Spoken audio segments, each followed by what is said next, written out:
Hello, I'm John, the executive producer here at Final Show Films. I got a few notes for you before the show. First, I want to thank you all for watching. We couldn't do what we do or the amount of things that we do without the support of you, the viewer. If you want to support us financially, which we always appreciate, you can go to our Patreon page at patreon.com/fsfilms, where you can donate as little as $1 a month to help us continue this and all the things that we do. I want to give a special shout out to our $25 supporters, Antitonic, Waterflame, and Samantha Bates. Second, I want to let you all know that we here at Final Show Films are planning a little get-together up at Gen Con this year. That's August 2nd through 5th up at Indianapolis. We're going to be up there just sort of hanging out, enjoying the con, spending time together, and if any of you guys want to come up and say hi, please feel free. We don't bite unless you want us to. And if you enjoy whatever it is you're about to watch or listen to, be sure to check out our website at finalshowfilms.com, where you can find links to all of our other content, both podcast and video. And be sure to follow me at John A. Bates on Twitter for more updates on all of the content we're creating in the future. In the meantime, thanks for watching, and I hope you enjoy. Because my whole body shakes. And that is the first thing they hear. I'm a shaky person.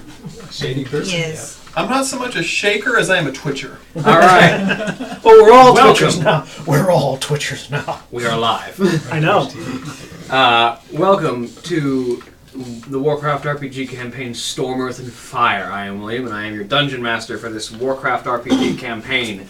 And joining me today, we have John, who is leaning off camera, trying to check the mics are still working. Yeah, I was checking the soundboard because it's way over there. If it was over here, I would have leaned off camera. Hi, I'm John. I'm playing Garrick Cloudspeaker, the Orc Shaman. And Holly, Sorry, eating. who is eating. Who are you eating? Yeah. John.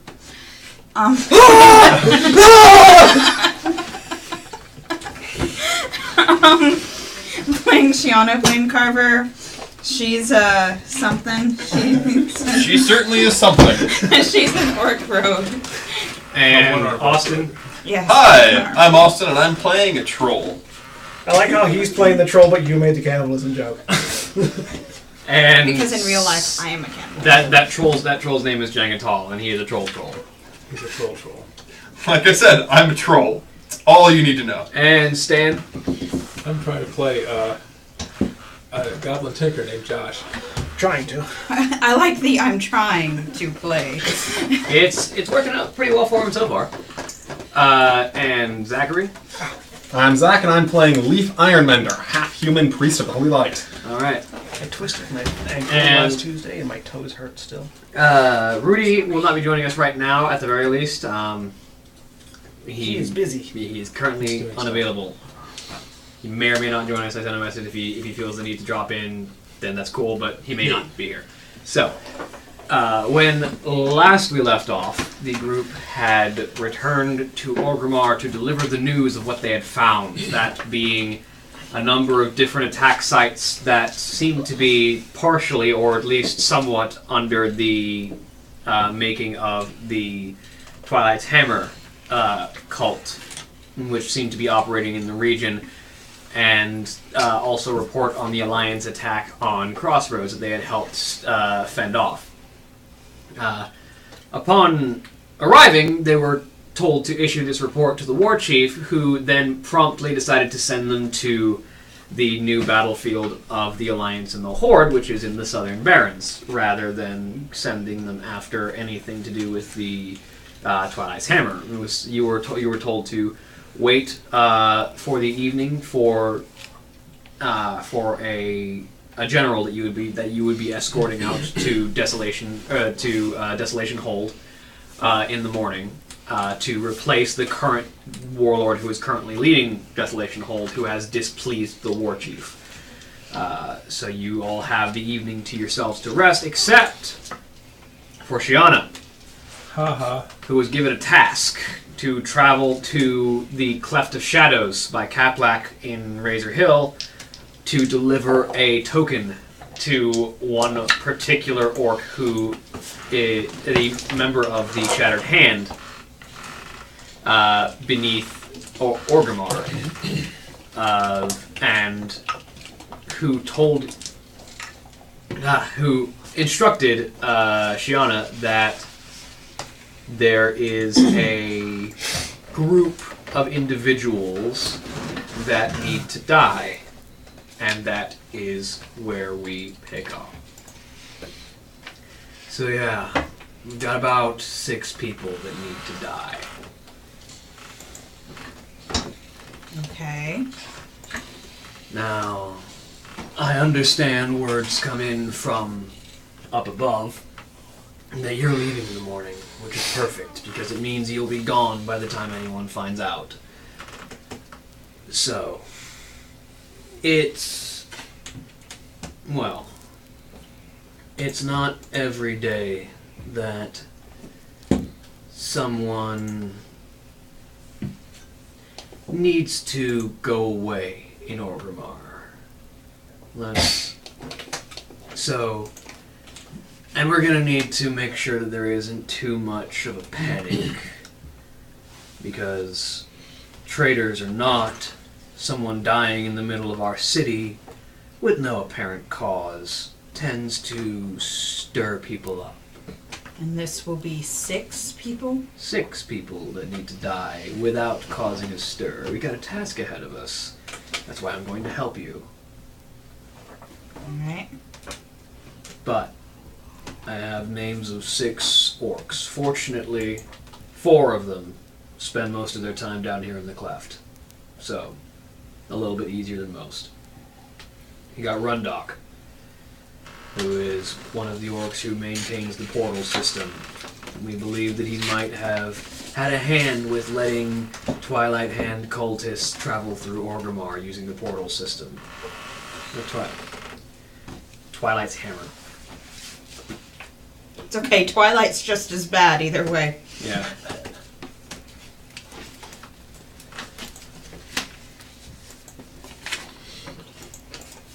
We've got Thurzok. How do you spell that? Therzok. Okay. One of the criminal underworld, shall we say, of the city, who makes his living in shady deals, smuggling, transit, moving things that shouldn't be moving in this city. And it's time that, this time he moved something important enough that we figured it's time to put him out of business permanently. Alright. We've got someone from the Darkfire Enclave, the warlocks that stay down here. Seems like one of them's gotten in over his head. General Bloodeye.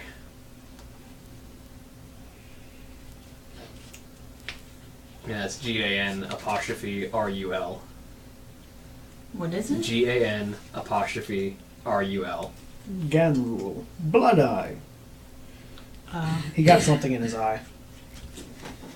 It was blood. No, that came out afterwards.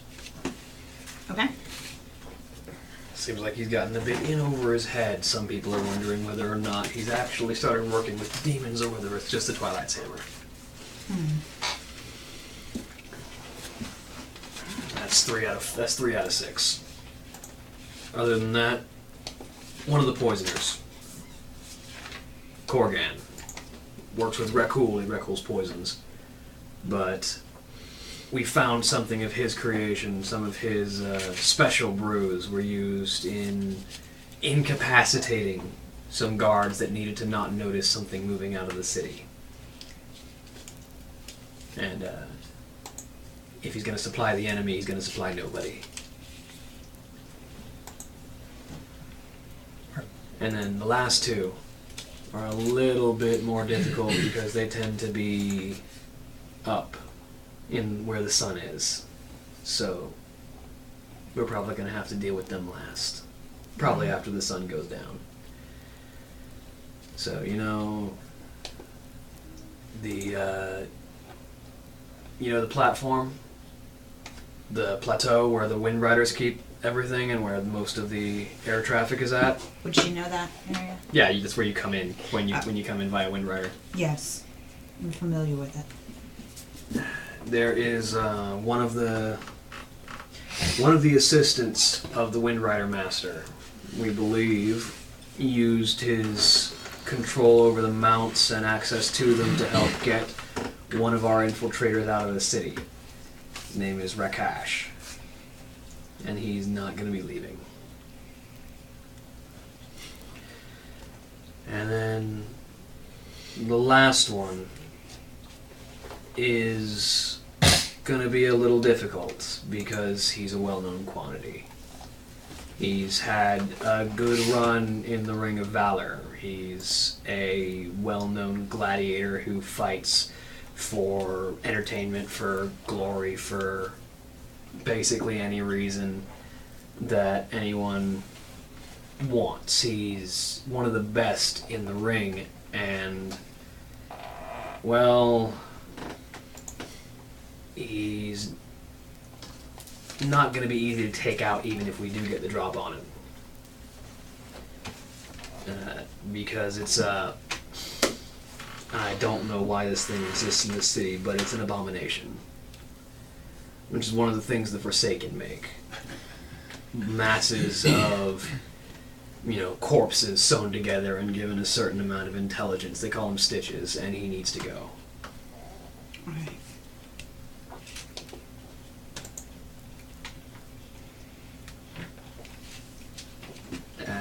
I don't know how we're going to deal with that one. But we'll deal with that when we get to it. But I've got a couple of ideas. You got any?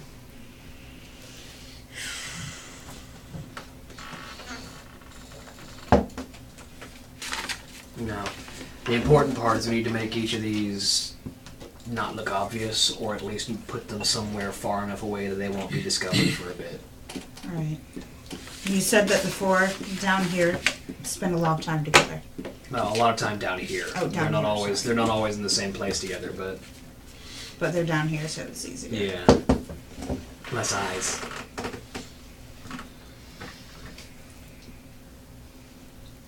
Well, we could always make it look like an accident. I'm listening. You got any ideas?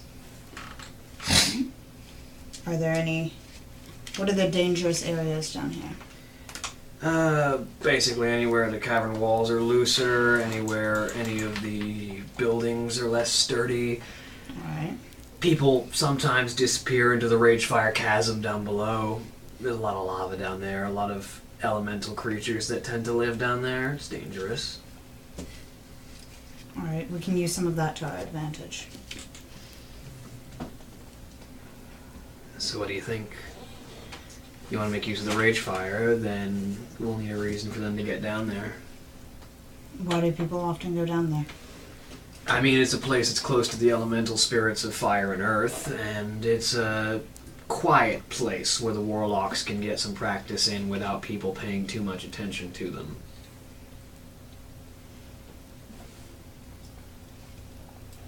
Are any of these people warlocks? One of them. Which Blood one? Eye. Blood Eye.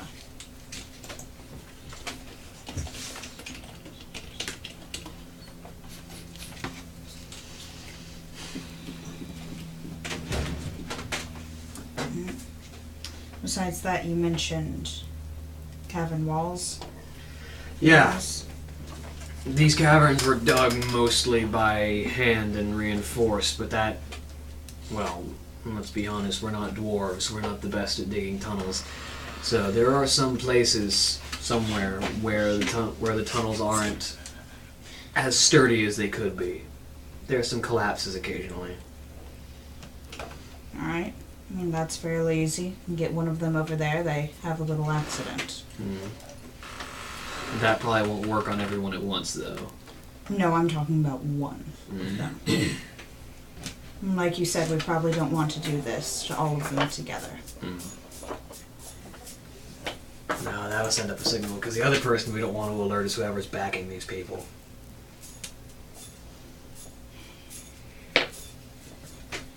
Alright. And what was the other thing you mentioned about buildings? Yeah. Let's just say that the Horde doesn't care too much about putting everything together down here in the Cleft of Shadows. It's almost an afterthought. Most of these buildings are basically held up by pieces of bone and wood and cloth. Anything could potentially come down at any time.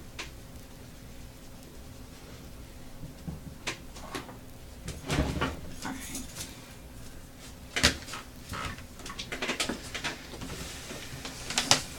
I feel like we could definitely stage some accidents with some of these.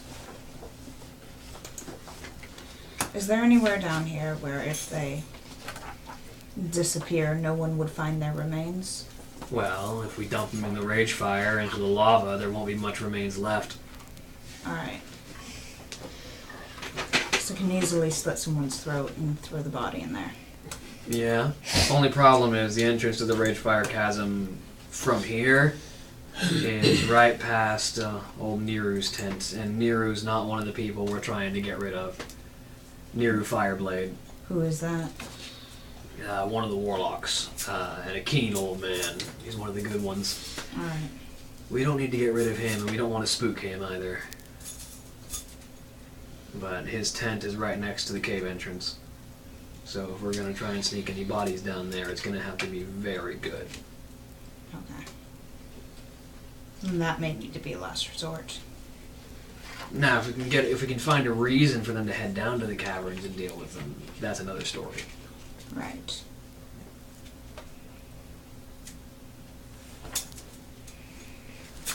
But you got time. You got the rest of the day. If you want to investigate, maybe even get one of your friends that you trust in on this, because I know you came in with a party. But That I trust. I got stuff. I don't talk. I'm awful good. Yeah, don't get leave. You don't get in on this! I'm a shaman. What does that mean? That means nothing. What does that even I mean, it means that if you're going into a place that has lots of fire and lava, I can probably tell the lava to I kill have a a man. barrel of I got a barrel of gunpowder. I mean, he's a goblin. You just, tell him that one of them has a pocket he can Do pick. it yourself. Yeah. Do it alone. The question is, who do you trust to help you assassinate a man? several men. Thinking. Or an abomination. Abominations are people, too. They're multiple people, in fact. Several of them, actually. Abominations are several people. You mentioned I can get one of my friends to help me. Anyone you think you can trust, just, keep it quiet. How many of them would you say is safe? 2 or 3. Okay. That's fair. AKA, don't get the lawful good druid or healer, whatever he is. Priest. Whatever you are, don't get Zachary, because lawful good. It's what I do. Yeah. I'll do some scouting and see what I can find out while you're conferring with your friends. My allies. I get You that. don't have friends. I understand that difference. I get you. I mean, Alright. I will confer with them and meet back in a little bit. All right. I'll see what I can find. Maybe I can even deal with one of these on my own, but see what we can do. And so you head out of the Cleft of Shadows. Yep. Meanwhile, Leaf, what are you up to? Things. Stuffing things? Yes, Using stuff and things. Oh, those things. Yep. Which I have no idea what you're talking about. Among the also previous things I mentioned before, just sort of seeing what kind of spirit presence there is in the various areas of the city as well. There is an area appropriately called the Valley of Spirits, which is where most of the shamans and most of the divine magic casters of the city tend to congregate, because it is a place where the spirits are more significantly present. In the Wake of the Cataclysm, it's largely like semi-flooded, so there's like several like areas where there's just like a thin layer of water on the ground. But there's just a general heavy presence of spiritual energy in this in this region of Orgrimmar. So, the voices of the spirits. There's a lot of plant life. Even the holy light feels a little bit stronger here. Just the presence of all things of divine nature feel a little bit more available in the Valley of Spirits.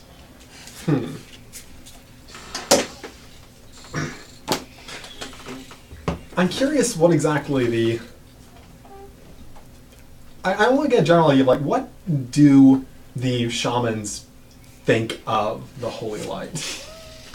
Most of them don't know enough about it to form an opinion. They know that it is the magic the Alliance uses against them, and that some of the other races of the Horde wield.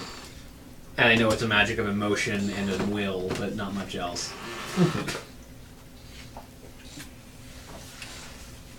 I'll spend a little bit of time there just sort of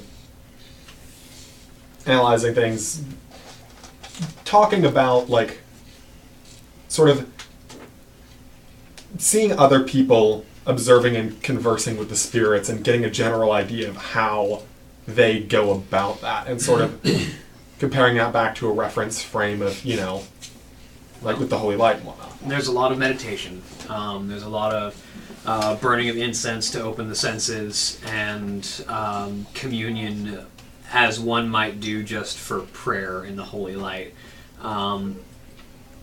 There is... Most shaman tend to like to find places of extremes. Either very quiet or very loud with the energy of the spirits. Either a place where it's very secluded and alone and quiet, where they can commune privately with who and what spirit they're looking for directly, or places that are brimming with that energy where they can just take it in easily if they're not looking for anything specific. And you said the Holy Light feels a little bit stronger here as well? Yes.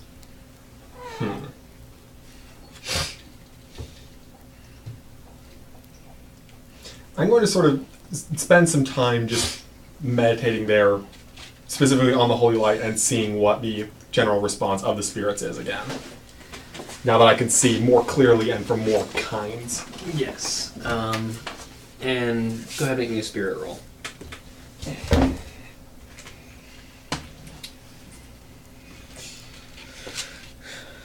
14. 14. It's difficult because it seems like the spirit's attention is diverted across the entire region with every shaman and every priest that is here, communicating with them. Your attention, it's hard to say whether their division towards you is disproportionate or not because they're divided everywhere. Yeah. So it's difficult to really get a clear understanding, but you do notice that, as you channel the Holy Light, there is a curiosity among some of the spirits who seem to be inquisitive. Particularly the spirits of air, who are, as you've come to understand, air is an element that sort of leans toward curiosity and intellectual understanding. Makes sense. I'll see also particularly in some of the more flooded areas, if I have any particular connection with the water spirits, because I know that's what happened in the Valley of Trials. Yeah, and does there seem to be anything from that? Yeah, they're actually the spirits of water tend to react the strongest because, from what understanding you have built, the spirit of water is the spirit that many would consider the weakest of the four elements, but is in fact the element of healing, of rest, of respite, of solidarity and togetherness, and sort of it is the most passive of the elements, but when pushed crashes like a wave. And so it sort of has this reputation for being less powerful simply because it doesn't feel the desire to show off or press or be aggressive. Totem spells. Okay. I guess I'll spend a good part of the evening just sort of meditating there again with the increased sensation of the Holy Light as, again... Right here. Have there... Stasis Trap, Serpent Ward, and Healing Ward are all totem considered cool. spells. Thank you, Winston. Have there been other places with this kind of increased activity that I've noticed? Specifically with Holy Light, but also possibly with spirits as well. Sorry, they distracted me for a second. What was that? Like,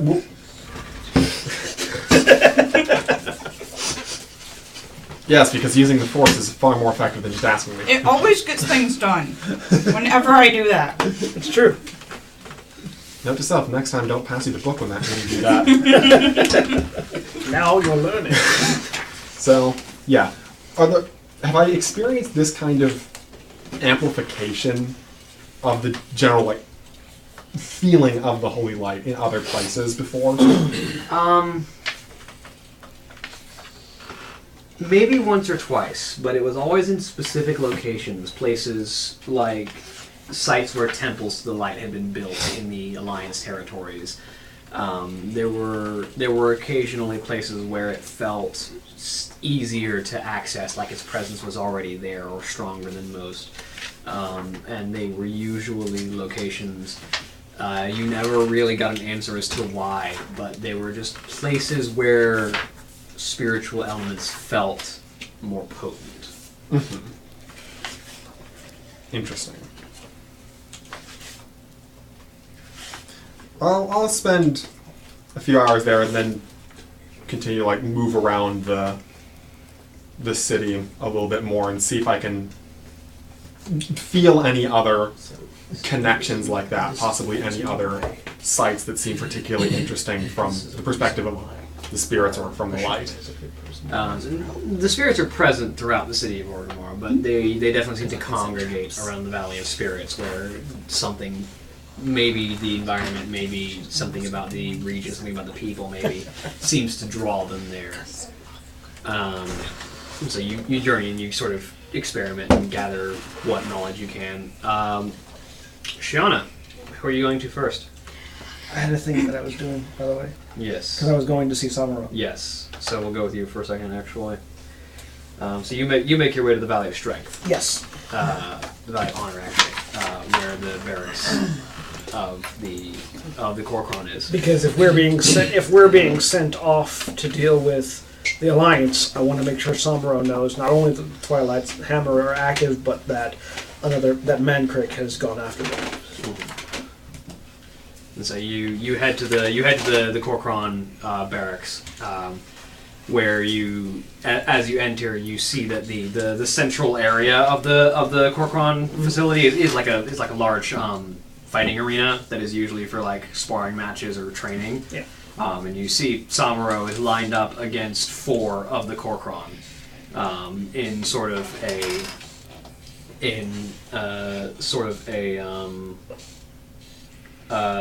standing off position, as the 4 Corcoran all have hands and have weapons drawn and ready, and Samuro has not even put his hand on his sword yet. And the proctor standing off to the side has an axe in his hands, just holding it high. All right, begin in 3, 2, 1. And he hurls the axe across the battlefield, and it digs into the post on the opposite side. And as the axe passes, the 4 Corcoran take off from their standing positions and rush toward Samuro, and begin to hail down with weapon strike after weapon strike. And Samuro, eyes still focused forward, not paying too much attention to any individual fighter, just kind of takes the smallest economy of motion possible to avoid strikes. Just a faint step to one side, and then another one to the opposite that causes one strike to miss and the second strike to miss. And then before he had even needed to draw his blade, just a sort of a tilt of the torso causes the sword in its sheath to catch on another person's axe. And then finally, putting a hand on the hilt, draws in the same motion where the pommel smashes one warrior in the jaw. The elbow cracks another in the chest, and the blade drawing up deflects both of their axes to the side. And then as his left hand comes out in a steadying motion, suddenly there is a burst of smoke, and there are 4 of him.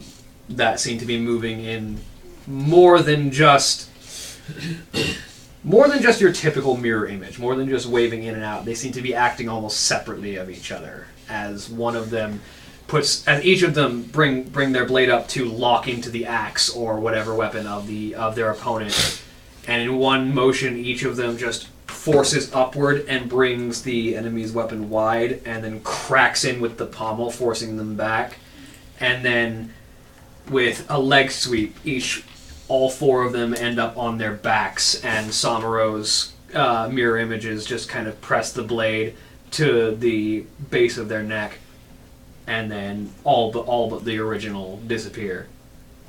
You need better balance. You fall too easily. Your footwork is sloppy. He kind of puts the shield. He puts the sword back in its sheath. You strike as one well. Your unity cannot be questioned. Your teamwork is impeccable.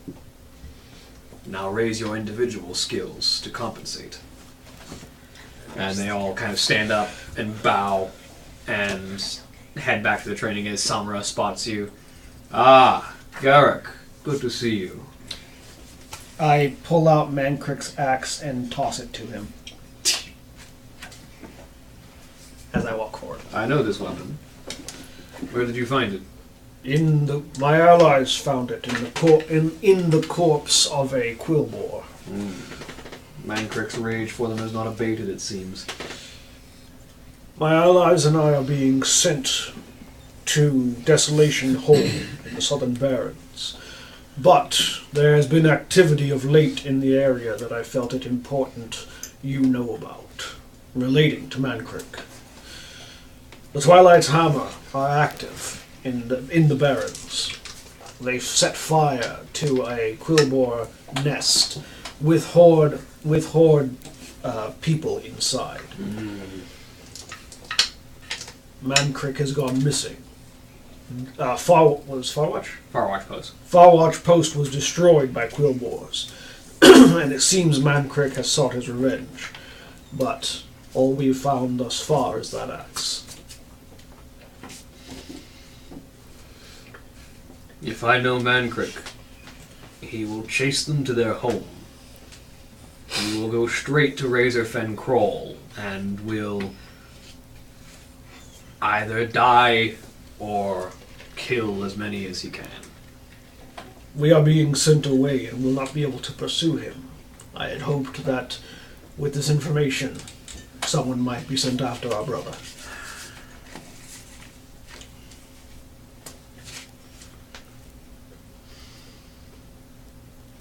I will go. I will find Mancrick and see that he is safe. I will nod. We'll be at Desolation Hold for some time. It'll be a while before we see each other again. Such is the way of this war. And I will Loktar and turn and start walking out. He nods, turns back to instructing the other Kor'kon. And so, Shiana, who are you finding first? Shiana is going to find our troll first. Alright, Jangatal, what are you doing?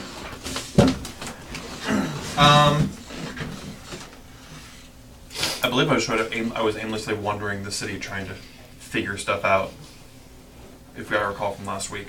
You're trying to make a better shield. Yeah, I was trying to scavenge in a city, but it's really not the best environment for him, and I'm very confused by why all these people are like doing things with stuff. So I'm just sort of wandering around lost. Alright. But it's probably not hard to find me.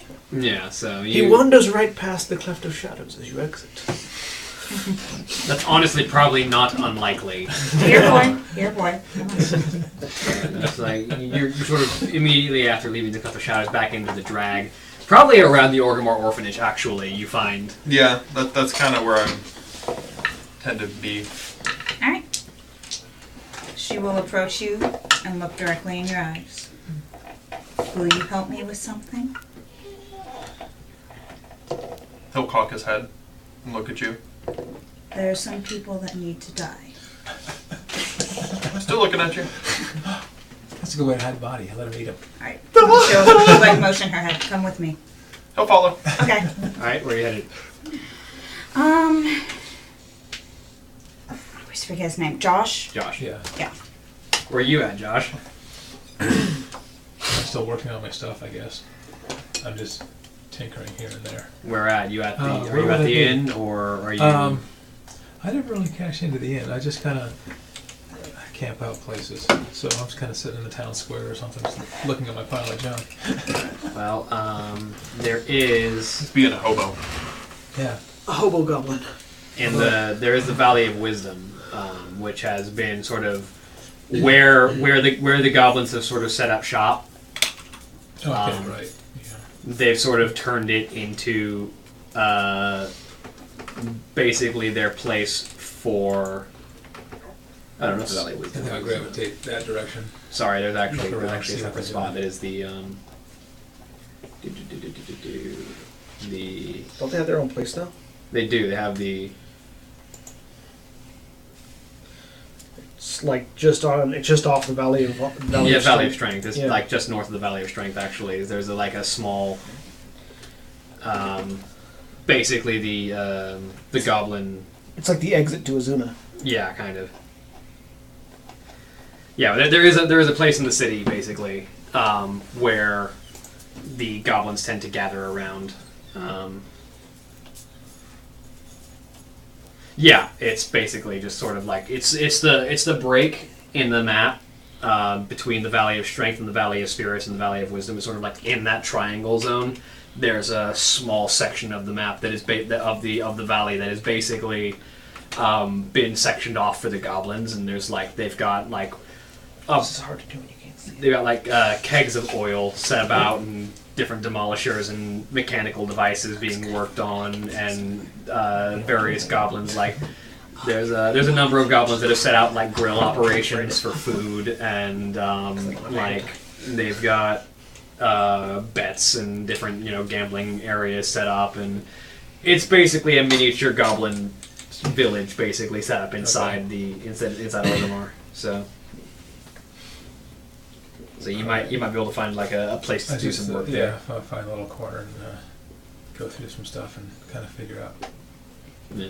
how I'm going to put these things together. And Just so planning if more you things. if you head into the goblin refugee area, you probably find him right about as he's finishing the first item on his list. Okay, yeah. All right, Alright. that's probably about right. Want to make money and loot dead bodies? Ooh, okay. We could probably do that. I need help Okay. killing some people. Okay. Do we have reasons for this? Yes, they're traitors. I trade all the time. You want? Not that kind. I might I need your see. assistance doing things like knocking over buildings. Okay, we Talk might be with able to do people. something like that. Who knows? I'm supposed to be quietly. So, how many of these things are there? 6. Okay. We have a little assistance. Is this going to be one at a time or in a group? Or? No, now you have little assistants. Probably one at a time. Oh, okay. Yeah, okay. Sure. I'll try anything twice. 6 Alright. times in this case.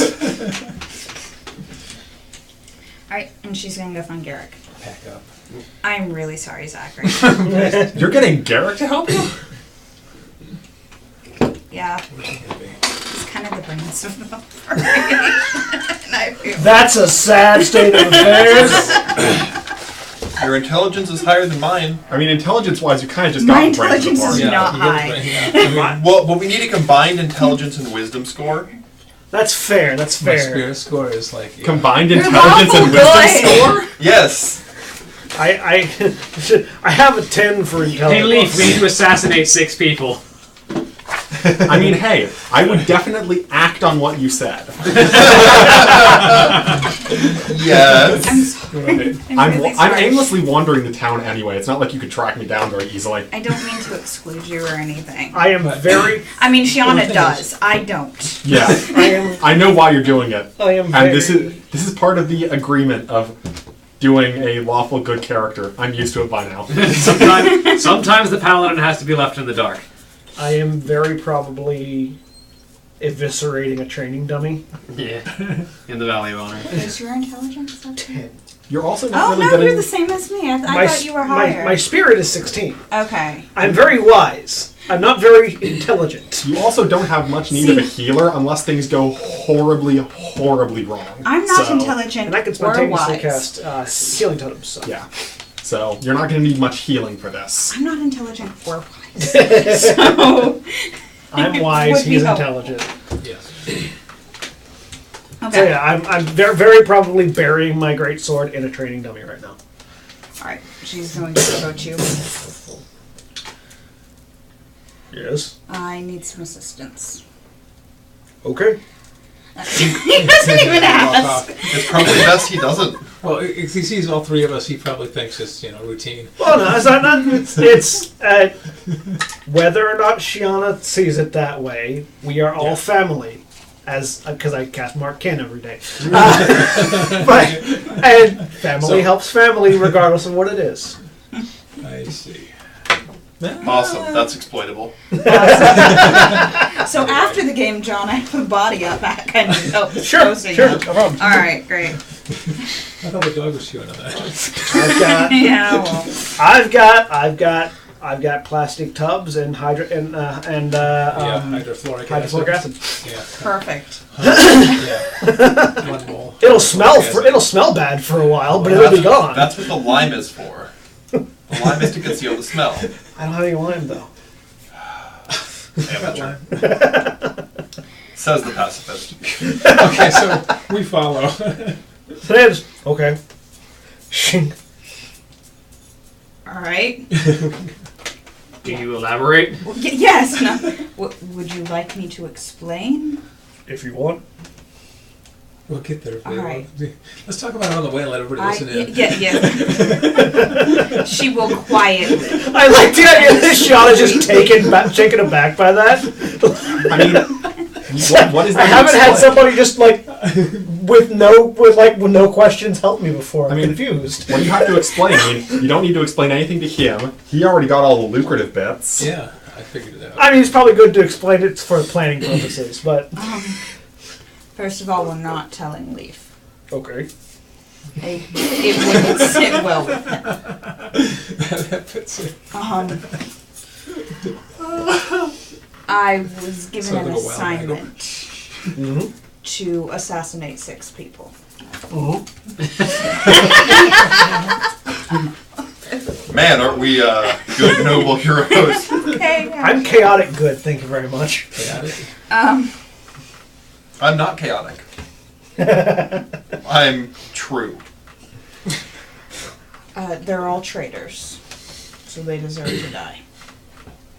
Fair enough. And I need assistance. Okay. So we have to kill 6 of them tonight.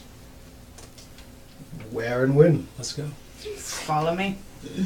Also, while I understand initially, I don't think Leaf would be too terribly against this, as it is dealing with traitors. Not just random people on the street.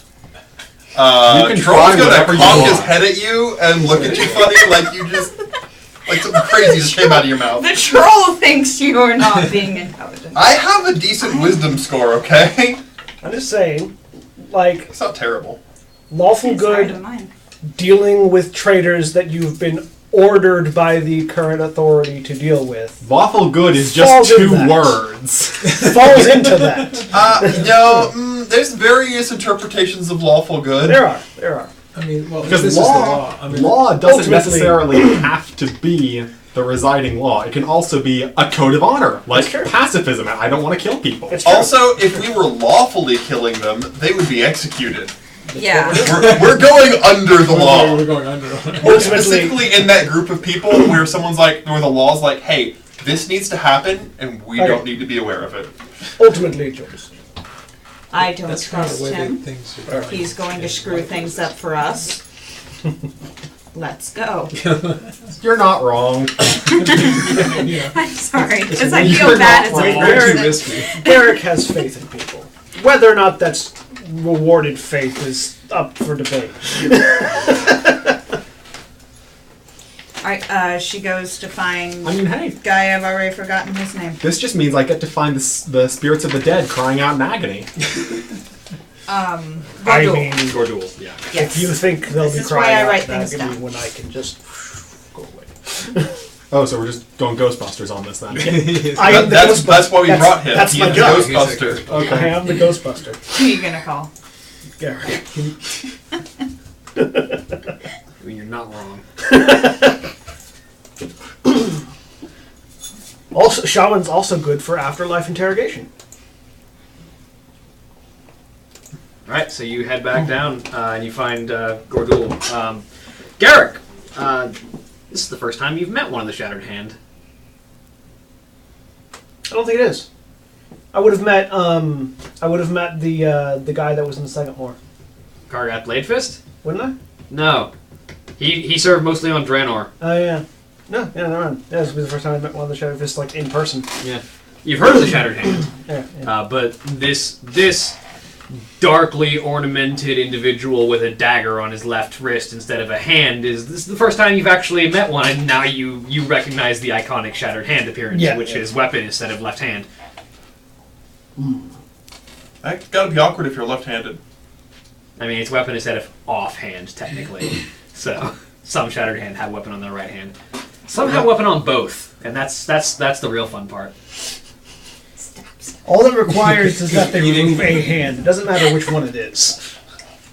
Just stab into your meat. Fork and knife. Lots of them have interchangeable things. So it's like How do you screw up?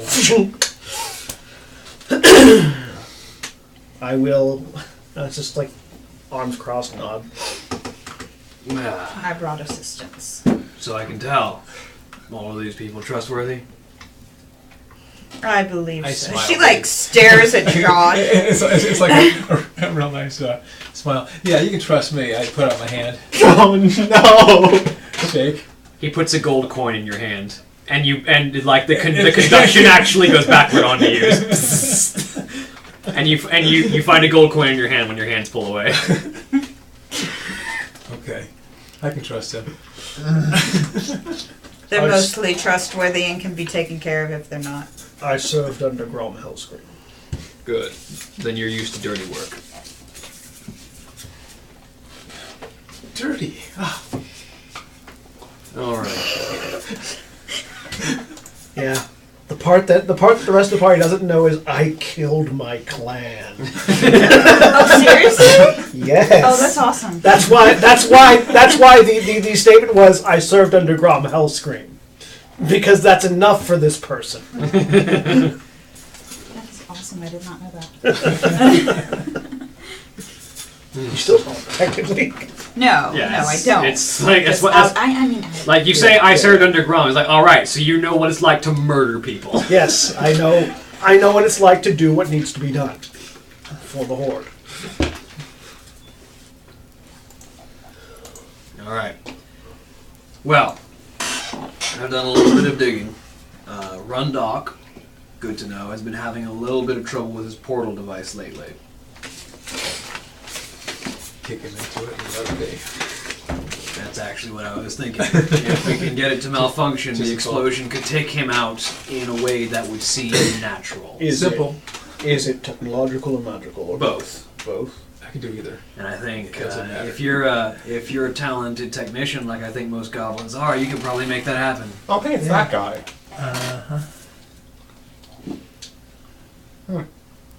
What guy? The guy that I talked to when I first came into the Cleft of Shadows. Magical teleportation device. Yeah, it's that guy. Oh, the one we're about to kill? Yeah, You exactly. won't be talking to him anymore, sorry. I mean, There are others. It's like, Someone what happened take to him? I was talking to him the other day. Yeah, you were. Things happen, man. Horrible accident. Horrible teleporter. Sometimes you roll a 1, then a 20. Sometimes you get telefragged. Okay. I guess I'm going up that direction. You mess up his portal and we apply boot to ass. Or whatever, yeah, we can do that. Alright, so what are you up to? So we just head that direction and see if he's playing with his little toys. Or if he's even around. Stealth. No, not stealth. Yeah, go ahead and roll me a stealth check. Okay, stealthing check. Stealth. Where's my that one? Yeah, I got something here. Okay. I feel like some of us could be handling somebody else well. 19. Yeah, so do I. I feel like if we send just one person with them, then others can handle someone else. Yeah, no. So, Someone who can stealth should go with him. Probably not be me. me. Yeah. Not me. Yeah, I have a really good stealth. so you're going with him? Yeah. If you're stealthing, you should So stealth. is he in the room? And Yeah, Just have as you head over to where he usually stays in the Cleft of Shadows, you find you actually catch him as he's like fiddling with the device itself, and he kind of gives it a bit of a kick and gets frustrated with it seeming to be not quite at optimum capacity, and then heads back into his tent to go look for some tools or something. okay, a disable device, or Yeah, actually, just rig it. if you want to rig it to malfunction and possibly explode, just make me an engineering roll. Okay, engineering. I'm stealthing. Okay, what do you got? I got a 24. All right.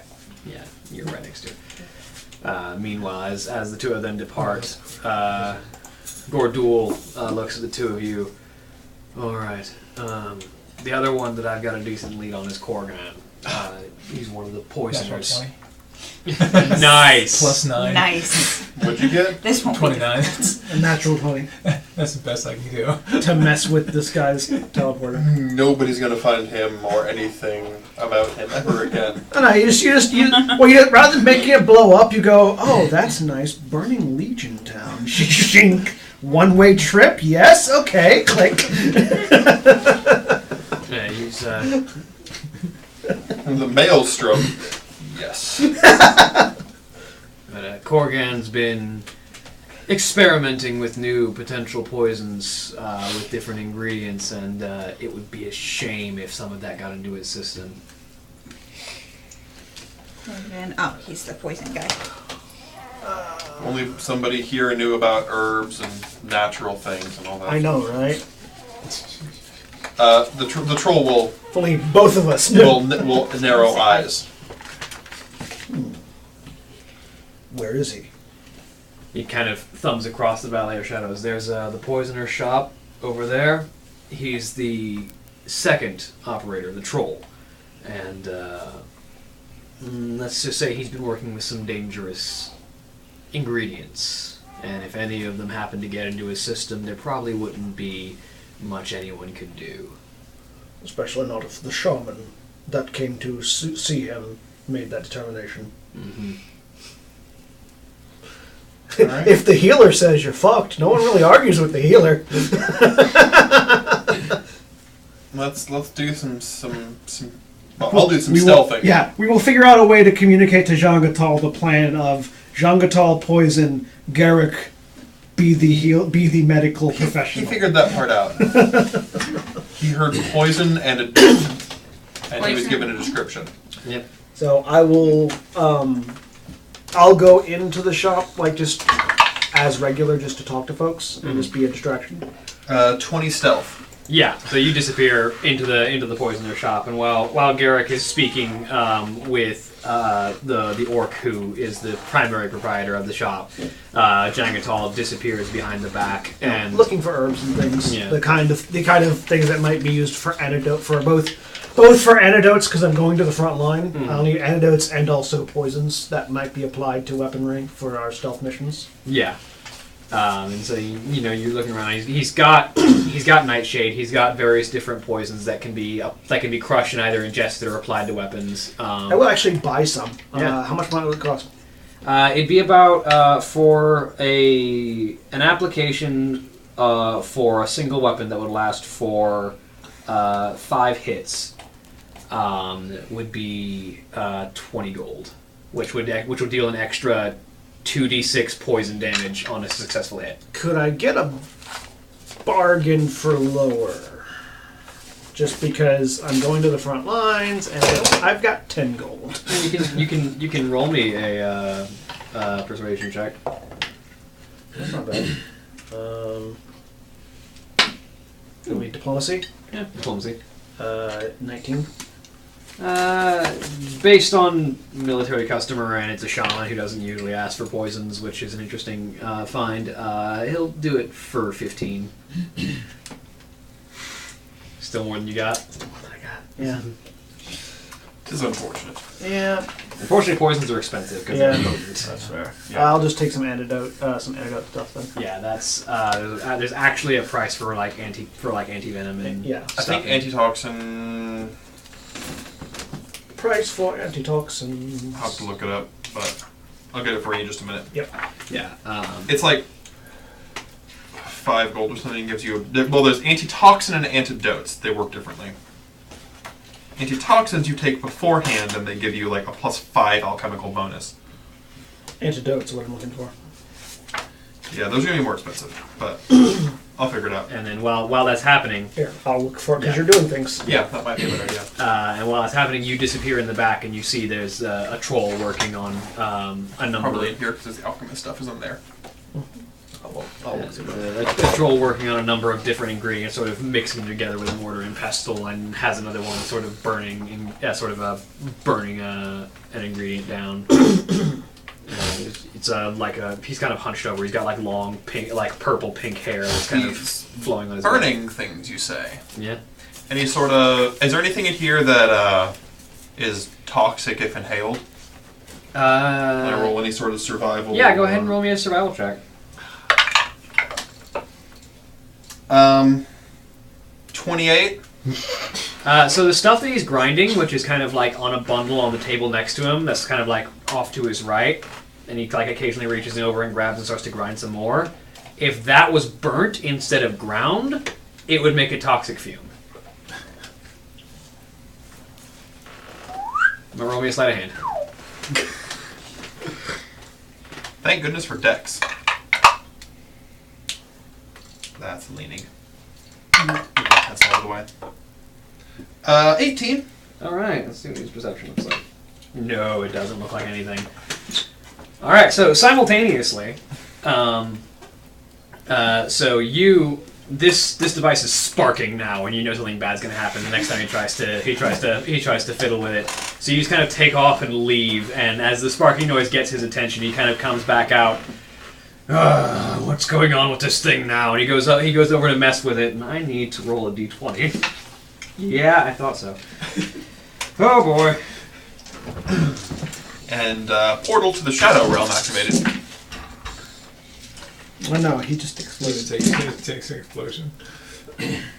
Yeah, so as he tries to mess with the device, a rift opens up above the portal device itself, and it just kind of starts to pull at him, and you can almost see like he's being pulled apart almost at the atomic level as he sort of tries to pull away from it, and then just like all light and sound just pauses for a minute, and then the rift disappears along with most of the orc that was working on it. And he is spaghettified. Okay. So is there anything else around? Oh, I'm going to go into with his shop where he just came out of and just see what's in there. Sure, go ahead and roll me a stealth check. What, search? Yeah. Oh, okay. Roll me a stealth check first, see if anybody notices you going okay, in. yeah, stealth. Antitoxins are 50 gold. 25. 10. Yeah, no, nobody's going I was gonna buy some poison for you. notice you. Okay. Well, that's not to buy poison, actually. Is there anything exciting around? Just if he's been working on stuff. I'll come back with Yeah, that. go ahead and research. You can buy our gold, we can give you some poison that might be useful. Deadly nightshade. 24. 24? Can't move the body of the guy. Yeah, actually, you find I'm nothing that you can particularly Posing use as because mostly respective, Magitech, but you can break this stuff down for probably As it posing is. about 100 gold worth of scrap. Okay. It's not like actual currency, but it's Right, yeah, okay. 100 gold worth of materials. Okay. That helps. And so you disappear out of his shop after Yeah, that. yes, definitely. And then meanwhile, in the poisoner's shop, the material that had been put on the fire starts to slowly burn, and instead of that clear gray smoke that had been emitting from the burner. Now it starts to emit this noxious purple and green kind of coloration, and too late for the troll to react or do anything about it. He gets a breath of it and needs to make a fortitude save, and fails miserably. And so his stamina takes 2d6 points of damage. No. Oh, well, now he has to make another fort save. And fail again, because he keeps inhaling it. And now his stamina is worse. Yep, his stamina is at 0. He's dead. Is Ouch. there a smoke coming out of the back, like of the tent, at this point? Yeah. Am I able to see it? Yeah, you can see this sort of like purple-green cloud of smoke issuing out of the back of the... Poisoner, is it supposed to look like that? I say pointing. And you look. He looks over. No, it's not. That's not a good. That's not a I good. put down a wind wall totem, Prisoner just died. just to keep it from coming out this way. Away from Yeah. the guy you killed. He puts a mask on that sort of acts as a breath guard, and he goes in, and he finds Korgan on the ground with 0 stamina, which means he's dead. And I've got a wind wall totem keeping the poison from coming further out. So he kind of drags him back out. Healer, can you do anything about this? I will make a medicine check. Sure. Oh darn! Looks like he's Make a dead. medicine check to see how well you can fake checking his vitals. I mean, it's a 30. That's a 26. Yeah, no, like legitimately, there isn't anything you can do for this guy. Yeah, no. Even if I had the magic, I couldn't. He's already dead. He's dead, Jim. Unfortunately, his soul seems to have passed on already. Damn it. And he kind of like helps pull him out of the tent and then goes to clearing the poison fumes. I'll send for a pie master. Please. Nah, you deserve better than this. And he goes back to... Did he though? As far as anything else is concerned. You don't know anything about him. He's a traitor. You legitimately don't know anything. You don't even know if he was a traitor. I was told he was a traitor. Some shady dude told her he was a traitor. Yeah. Exactly. You don't even. Don't even know. There's she no knew. way this guy's involved with the government. I mean, come on. You don't know. You could have just gotten involved in like random gang warfare. I could have. I think she's okay with that. Yeah, I mean, I'm you know, honestly fine with this. as long as I she's can live earning with enough. myself. You can live with having made a whole lot of enemies. Well, I mean, not if we do it right. Yeah. If we do it right, it's a series of unfortunate, coincidental accidents. We're not making enemies, we're just killing people. People just happen Getting rid of to. our enemies. People are just becoming dead. Getting rid of potential enemies. Exactly. And potential allies, but you know. I will go send word for a Pyre Master to come down Yeah. and then go back over. And, you know, a short time later, a Pyre Master does come down to attend to the funeral of this troll. And Shame. also coincidentally an orc that's only half of them is left over there. Not even half of him. Yeah, they haven't seen that yet. Yeah, There's not enough left to burn. We're out of there before anybody else. There's finds nothing it. left at all. yeah, like what is left is like A left piece, boot. a piece of his robe. It's, you know the card art Smite from Magic the Gathering? Yes, that's it. A pair of smoldering shoes. Basically. So while that's being dealt with, group back up. 2 down, 4 to go. Alright. You head back to Gordul. Yep. Meet up with Gordul. And he actually signals you to quiet as you approach him, and he kind of signals where he's sort of leaning against a rock outcropping and sort of looking over the edge of it. And as you approach quietly, he sort of indicates with his dagger hand. Now, we're a little bit lucky because it looks like Thurzok and Ganrul are having a bit of a deal. Thurzok, it's a disappointment that we have to deal with him because he was one of the finer members of the Shattered Hand. But justice is as justice demands. Where are they at? He sort of points across the way, and you can see there is an orc with like a sort of a scruffy, like wild black beard and long brown and red robes. in the middle of a conversation with another orc with sort of like two long chin braid beards that kind of separate down and to the chest with like a long mane of hair pulled back at the top with... Are they in the... His left hand is sort of replaced with sort of a short curved blade. Are they in the... What's it underneath the Cleft of Shadows? Ragefire Chasm? Yeah, are they in the Ragefire Chasm? They're actually heading towards it. Oh, this will be easy then. Let's follow that. I believe I may be able to deal with this one. I will assist. Yeah, they're heading for the Ragefire. The Ragefire is already tumultuous with spirits. It wouldn't take much to send them over the edge. If you can handle it, there might not even be a body to bring back. We'll follow after. At a distance so I don't have to stealth. I'm stealthing. I mean, you can still roll me stealth. It would be harder for anyone to notice you. Oh, well, I mean, I rolled a natural 20, which is a 21. Actually, no, because I got a -4. That's a 17. That's a 17. It was a natural 20, though, so... Yeah. 20 stealth. Myself. Yep. Yeah, so the two of you quietly follow after them into the Ragefire Chasm as they make their way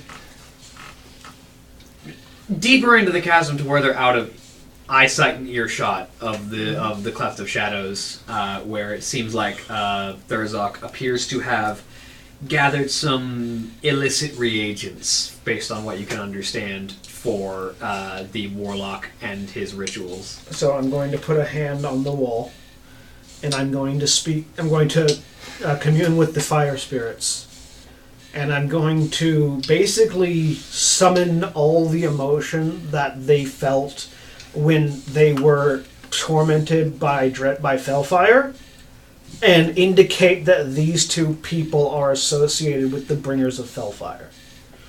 One of them is. So, You're not necessarily lying, so it's not a bluff check. roll me a diplomacy check. 20. All right, let's see how angry these, because this is Ragefire Chasm. Spirits of Fire here are very familiar with being controlled. Yep. It's like, not only, this isn't just control, this is corruption they bring. It's not called Calm Inner Peace Fire Tower. That's what we're saying. Ooh, they're mad. They mad. So as you watch them and sort of faintly lit by the magma flows in the chamber that they're in, there's a rumble in the ground. And they just mutter, Ragnaros's fury take you. And as they look around at the shaking earth, a trail, almost like a wave of fire, pours out from one of the pools of magma and shapes itself into a vague humanoid shape as a fire elemental emerges from the pool of magma. And then a second one emerges, and then a third one, and a fourth one.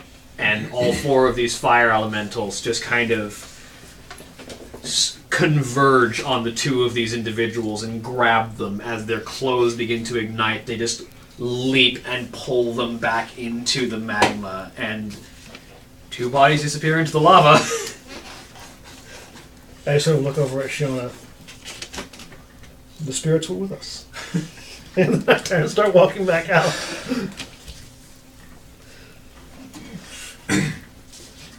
Okay. Reason number Where 76 down why did you you go? don't fuck with shamans.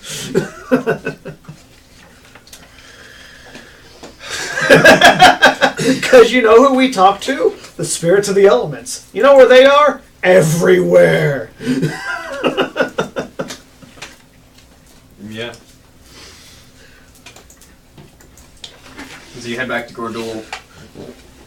Alright, well. It would seem Ragnaros's fury claims 2 more lives. They won't even find the bodies. The group of you clean up pretty nicely. I'm familiar with this sort of task.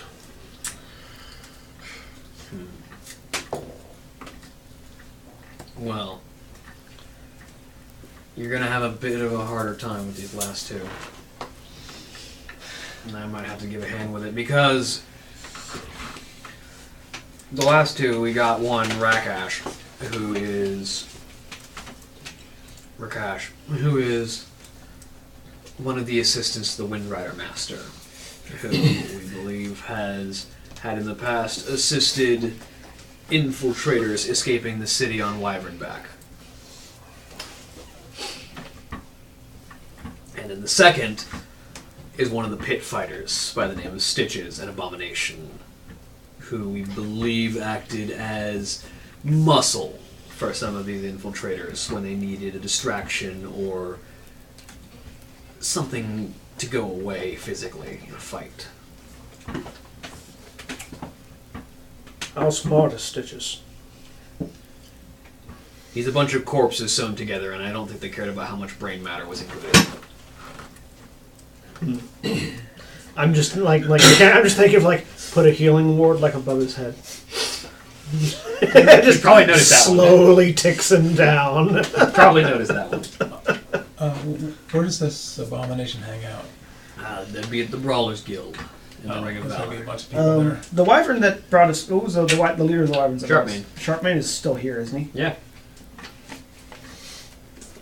I wonder if how Sharpmane would feel that his brothers were used to transport traitors. The troll is already intrigued by this whole wyvern thing and is probably hedging up there. Because it'd be a lot easier for Sharpmane to have an accident than it would for with that particular person than it would for us. Oh, troll's gonna go talk to some wyverns. It seems like Jean Gatal is heading out.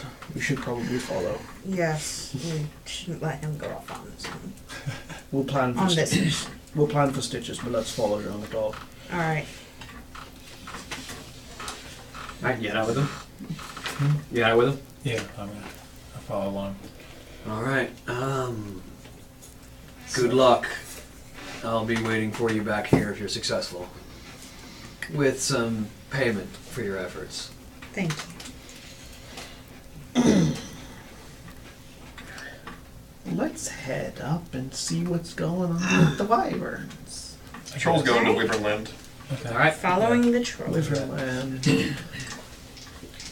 Follow the cannibal troll. Alright, so Jean Gatal, you're the first one up there because you left first. Yeah. Question. The younger wyverns, the ones that are just learning to hunt and stuff, how accident prone are they? I mean, they are typically only the more veteran riders go with them to train them to carry riders because they're young and they're impetuous and, they like to do tricks and spins in the air just to enjoy flying, and sometimes the rider isn't able to hold on. How convenient. So this dude what needs to die? We got a description, right? Yeah. Look at him. Where is he? So the Windrider Master is sort of dealing with making sure that all of the different wyverns have food and water and are well kept in the area where they tend to roost. And the assistant that you were noted is mostly dealing with the tack and the harnesses and making sure they're all cleaned and maintained and everything is put together. Is there any sort of situation which require him to ride a wyvern, or is he just? I mean, you don't know. Yeah. Your understanding of the culture between orcs and wyverns is about the same as your understanding of any culture. Yeah. I'm just looking at. Well, because I hang out with the animal handlers a lot. Yeah. So I'm sort of used to basic animal handling protocol. You do know that in terms of riding animals, usually the people who would be taking the young animals out for rides are the trainers, the assistant master or the primaries, to ensure that they are the ones who get to make sure that they get a feel for it because they know there's an inherent danger in an untrained mount. Yeah. And it does look like the assistant is getting some tack ready, probably training material for some of the younger wyverns. That's exactly what I'm a slash his brakes. I mean, his guide supports. Roll me a stealth check. Roll well. There we go. Oh, wow. Yeah, 23. All right, so so the training harnesses have a lot more straps and secure ropes than most because it's not designed for you to get out quickly. It's designed for you to hold on so that you can deal with the younger mount and their propensity for tipping and swerving without realizing the weight of the person on them. So you just cut a few of those supports or thin them out just a little bit so that they'll snap on their own if they have too much weight put on them. And you just kind of like the one that he seems to have pulled out to use. You just kind of like thin some of the guidelines and the harness secure points. And is there anything that you can feed animals to make them especially exuberant, hyperactive? Caffeine. So he's got a candy bar. Is there any? Do they serve coffee around here? They actually do in the inn. I'm gonna see if I can't caffeinate his mount. Oh boy! Would like to caffeinate the wyvern. Good luck placing your order. Don't need that much. They don't have caffeine on a regular basis, so just coffee. like a small amount will do one. No, Just I'm just imagining he walks into the bar. You head down to. I'm gonna walk up to her. Okay. Yes. You want it to drink?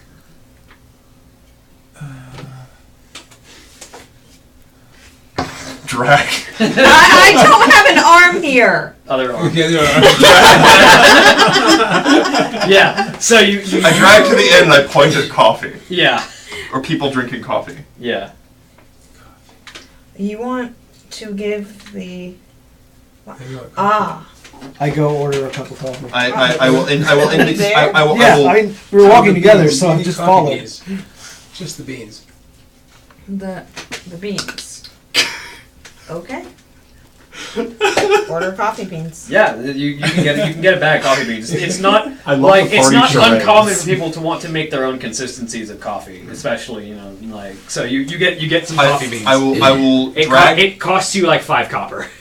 Okay. I will drag the rogue and motion for the others to stay behind because we're being stealthy. Okay. And I'll drag the rogue up, and I'll see if I can figure out which mount he's going to be using. There is one that is being brought out of its pen, seemingly. It's sort of on a guide chain right now, being left by itself in preparation for the rider. Is there any food or meats up here? It's not at the moment, but it's currently by itself. It's currently waiting for its. I'm going to pull out some meat. I'm going to jam it full of coffee beans and hand it to you. All right. So if you can be nice and stealthy for me. She's gonna stealth up. Roll me a stealth check and then an animal handling check. Just throw the meat at him. That wasn't very good. I imagine you get a fairly good bonus to that for having meat. That was just a 15 stealth. That's well, let's see. Yeah, that's fine. Okay. And where? You see, I gave it to you because you have a much better stealth score than it. Animal handling, it's Oh, going to be a handle raw animal. charisma check for you, probably. Oh Handling. no! That's okay. Well, I mean, get an animal to eat meat. Yeah, it's not a hard check. That's not a hard check. 11. For the most You part, rolled above a 10. Okay. Just get an animal to trust you. Here is food. You don't need to hand it, just throw it at him. And so the wyvern, the young wyvern, who does not understand the need for like sorting out and organizing your meals to make sure that you're not flying and like on a full stomach where you're going to be sluggish, just kind of goes for the meat.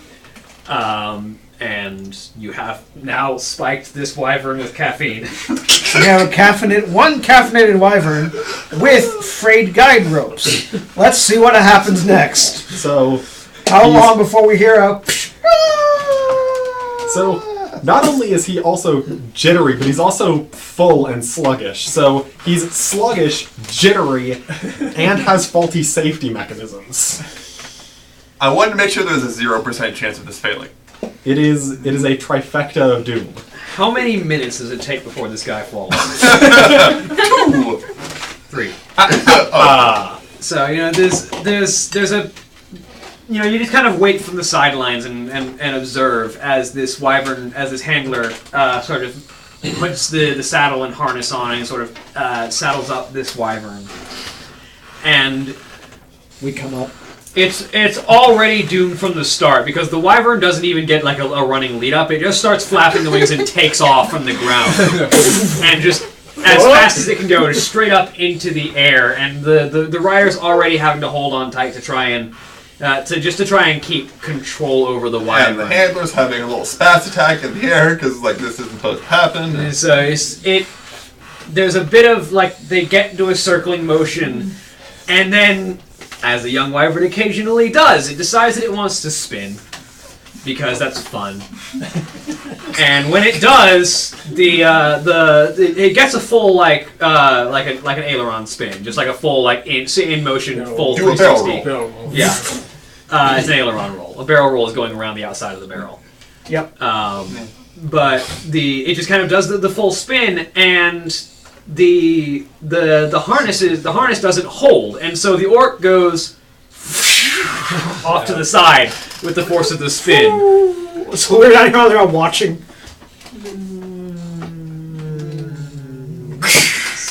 I see if it's possible for him to survive this. Max 20d6 damage for a fall. No, I don't think he's gonna survive one. Fire Master! That was an I accident. rolled this twice. Fire Master's going to be busy tonight. I mean, minimum damage So is basically, 20. we're seeing if he's dealing with a body or if he's dealing with hamburger. More on the hamburger side, as it turns out. Splat. I go call for a Fire Master. Yeah. So that's two pyres that are going out today. The other one's never found. But, They had their own pyre. Their own special. He called for a pyre master for that one too. Just a different it's kind. spiritual. And hey, maybe I the called the guy got ultimate warped Pyre into the Master. plane of fire. Who knows? Pyromaster. Now we need to figure out. Now we go to the arena. Okay, Should we? I've got an Can idea. you I've got an information about idea. the arena? I've got an idea for your barrel of gunpowder. Actually, in the arena, I mean, is this like a wrestling type of like with crowds and everybody around? Yeah. So the the battle arena. It's- the Brawlgar arena is sort of like it's starting to get dark, but it's Brawlgar, BRAWL apostrophe apostrophe GAR. GAR. It's sort of like a gladiatorial arena, sort of style, where it's like there's a large circular central room, which is when fights aren't happening, is mostly where people gather and have conversation, and then they clear it out for the fights. And then there's a series of stands around the outside where the audience sits when fights are going on, and there's some dugouts on the side for the individual combatants, and there's like these two large metal grates in the center for like pens for keeping large beasts, where they can like keep them there and then raise them up into the main battle arena on an elevator when it's time for them to come out. And a series of pens underneath there for housing creatures. And yeah, it is sort of a gladiatorial arena where you'll have man versus beast versus man, or any combination of beasts and combatants. Any man-beast combination. Man-bear, man-pig, man-bear-pig. I want to see the I man bear. don't want to see the. No, you don't want to see the man bear pig. The man-bear-pig is just As opposed to the bear man pig. no, it's as opposed to the closed his man name? pig. What's his name? Rexar? No. Man-bear-pig is South Park character. Yeah, it's the like. I can't think of the politician's name. Do they normally close it? I don't remember. They just do this during the day. They usually close it at night or something. Or Yeah, most of the fights are like either at night or like at the height of the day when everything is good visibility, or at night when it's more spectacular explosions. oh, okay. So at the moment, activity is a little slow for whatever reason for today. It might just be not a fight day, basically.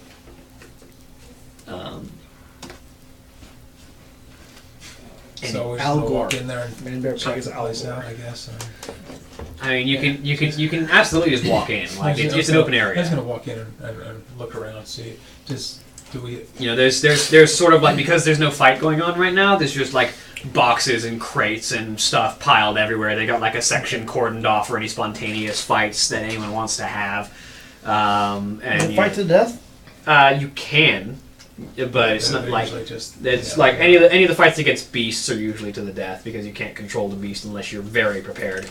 And you know, there are duels to the death, but there are also just duels to submission or to victory declared. What kind of fights does Stitches participate in? He's an abomination, so usually death? to the death. I mean, that's the easy way, I guess. It's just go. To One of- fight an Just abomination. fight. We're gonna One work of on your us definition fight. of easy way. Yeah.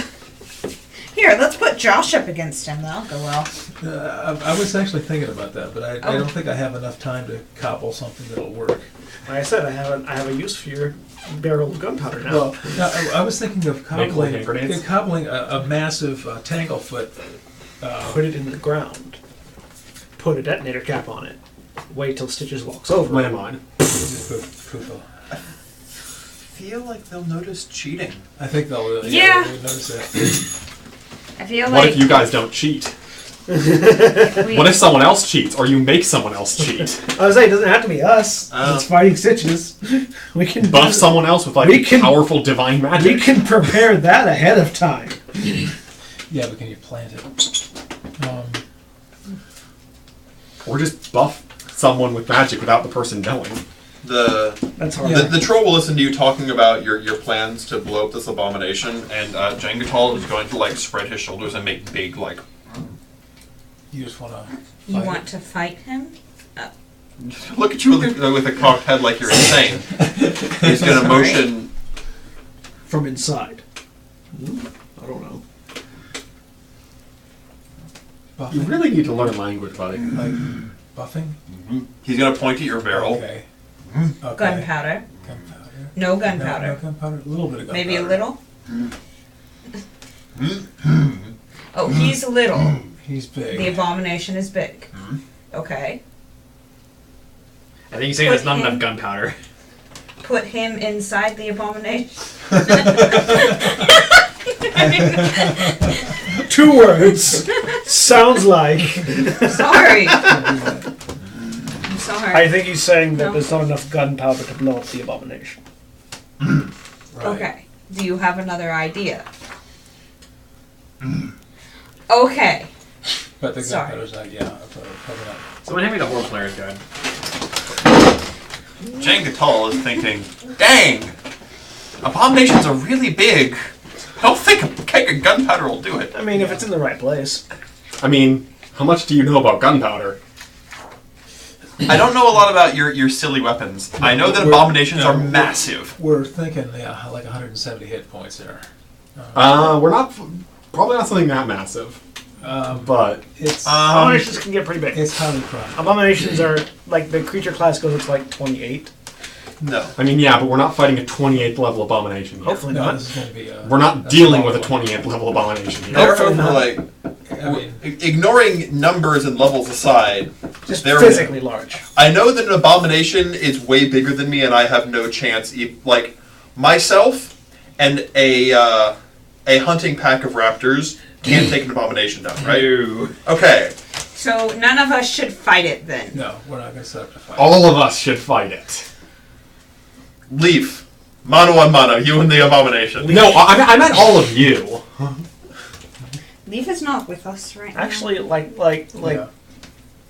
the Holy Light is a very good way to get rid of an abomination. Except I'm only a first level priest, actually. I mean, yeah, there's that.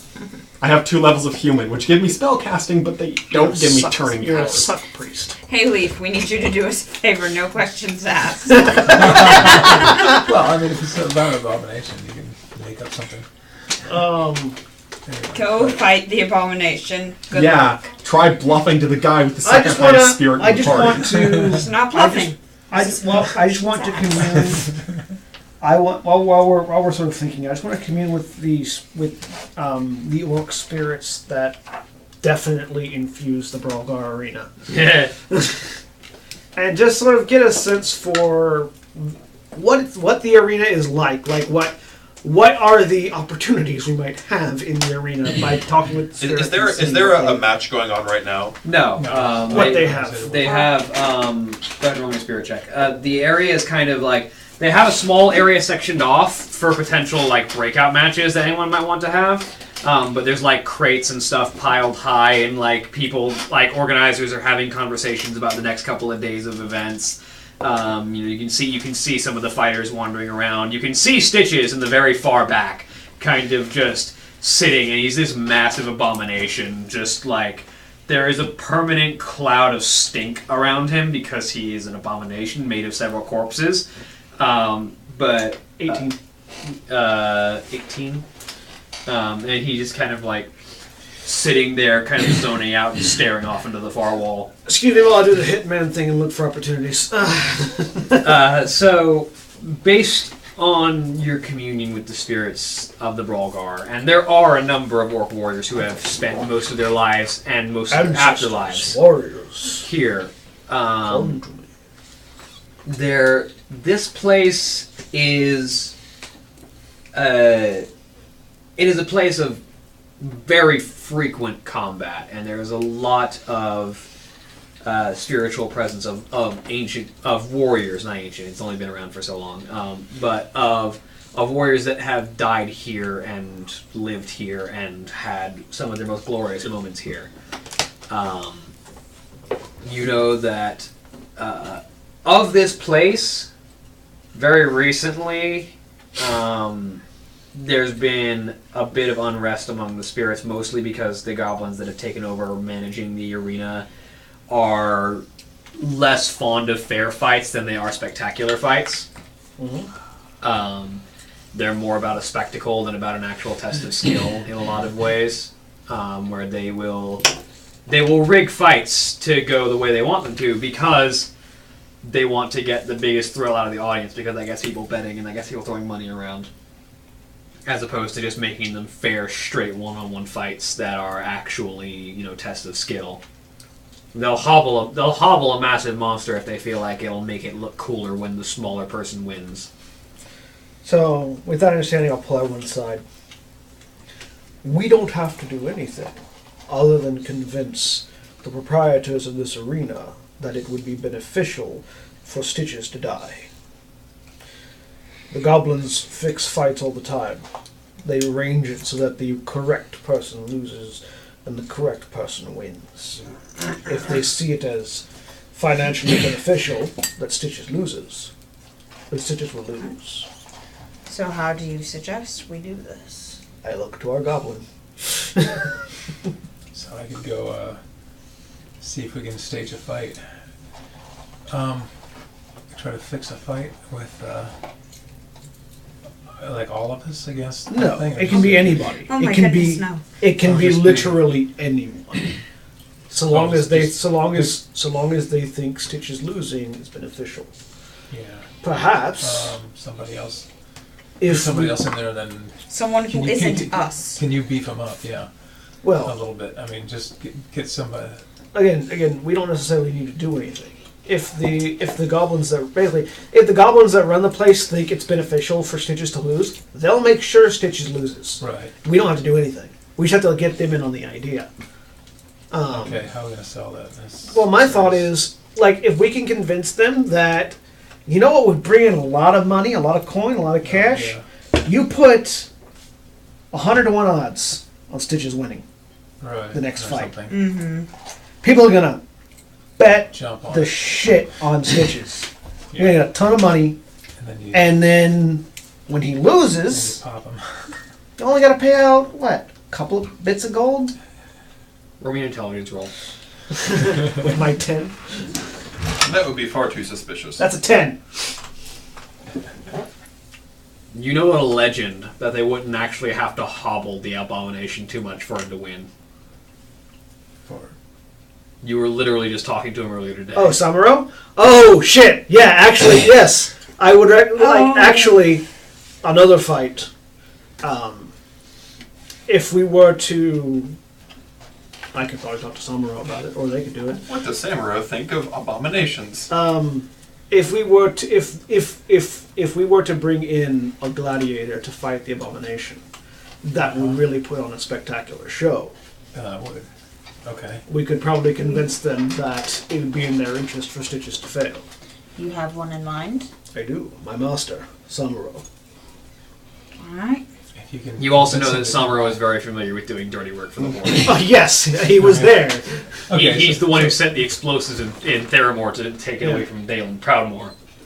If you go talk to the goblins, I will Okay, go I'll talk go to talk to the Samuro. goblins and okay, we'll do that. I will come with you. Very well. You've never met my master. Have I? No, you've not. I don't believe so. Sorry. So, Okay. start with you and dealing with your goblin contact. Okay, so I'm just gonna go as I'm wandering around, seeing who owns the proprietors are. Is there a group of them? Do they hang out in a certain office? Or There's a pair of goblins in tuxes who are having Oh, conversations. yeah, okay, that looks like it. The ones in the tuxedos. Hey, nice place you got here. It's a goblin male and a goblin female who are mostly having the conversation. Okay, yeah, what are they talking about? It's one of them. That's Samuro. The yeah, it's they're both talking about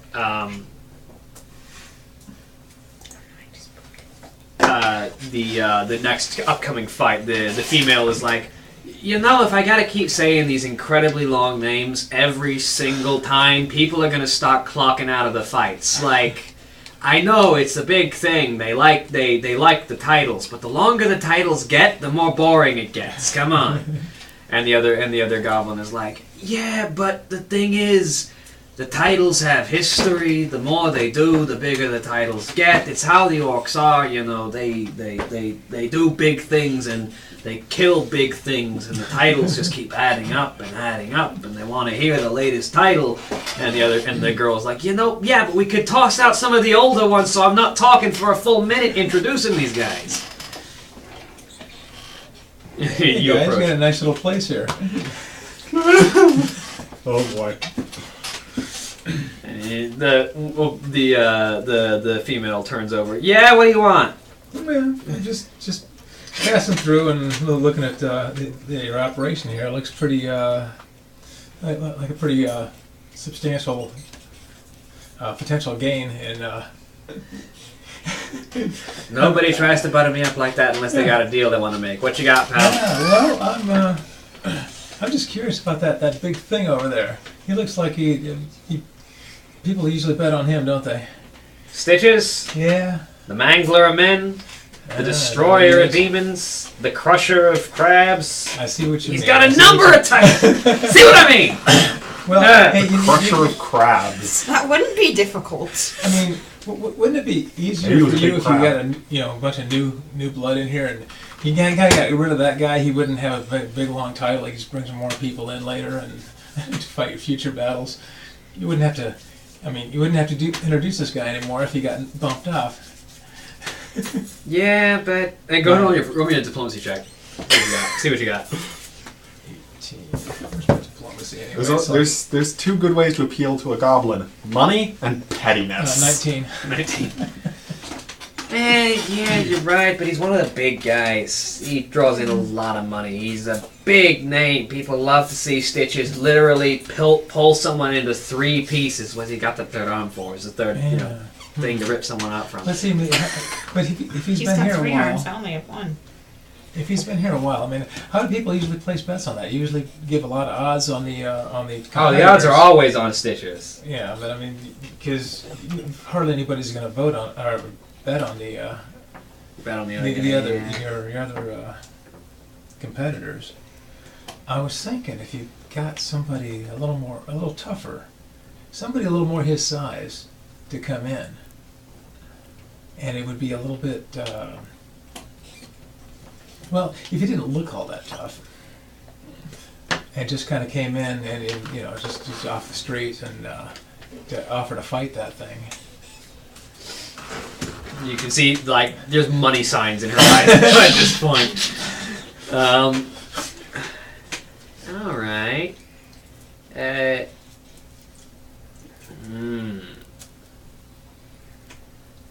So do these fights usually involve weapons, or is this usually just a... Oh, yes, whatever weapons you want to bring in with you. Okay.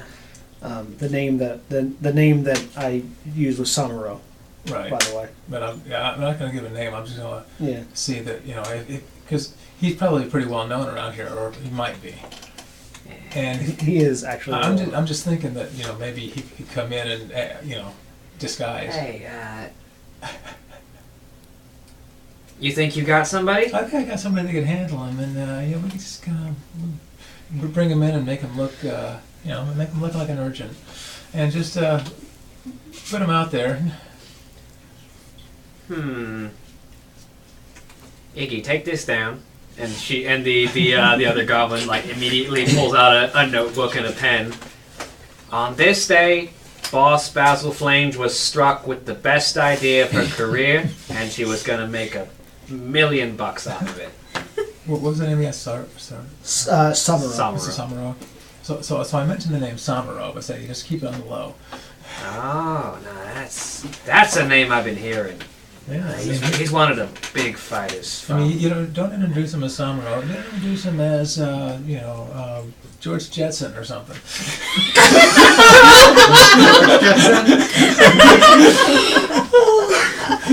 Actually, just the name Samuro actually will draw in a big crowd. I might be able to use that because, even nobody thinks even one orc going up against somebody like Stitches.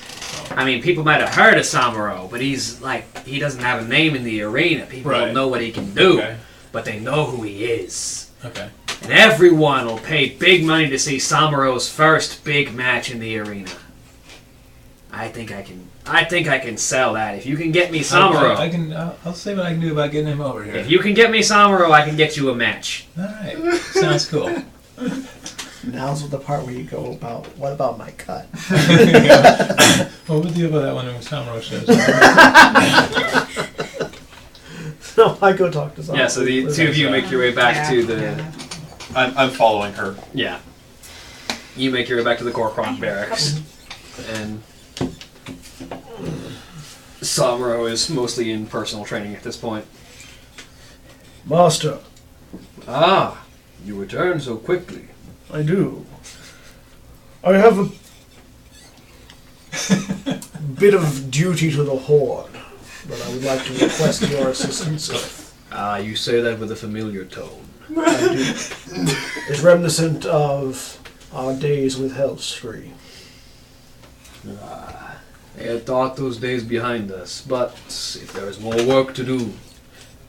In this particular case, I simply require you to earn glory and honor in the Brawlgar arena. I've not fought in the arena. Has one of the combatants made themselves an enemy of the Horde? They Yes. have the abomination, the Stitches. He is a traitor. Well, he is puppeteered by traitors. Yes. He's working against us. I get the scent of the uncrowned in this endeavor. This sounds like something they would organize to be rid of. But if they act in the name of the Horde, then they are far wiser than I in the realms of shady dealings.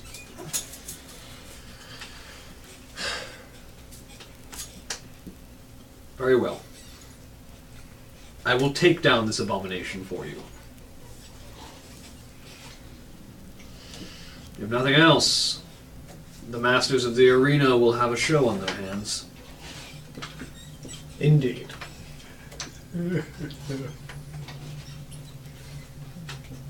If you would care, I will lead the way. Certainly.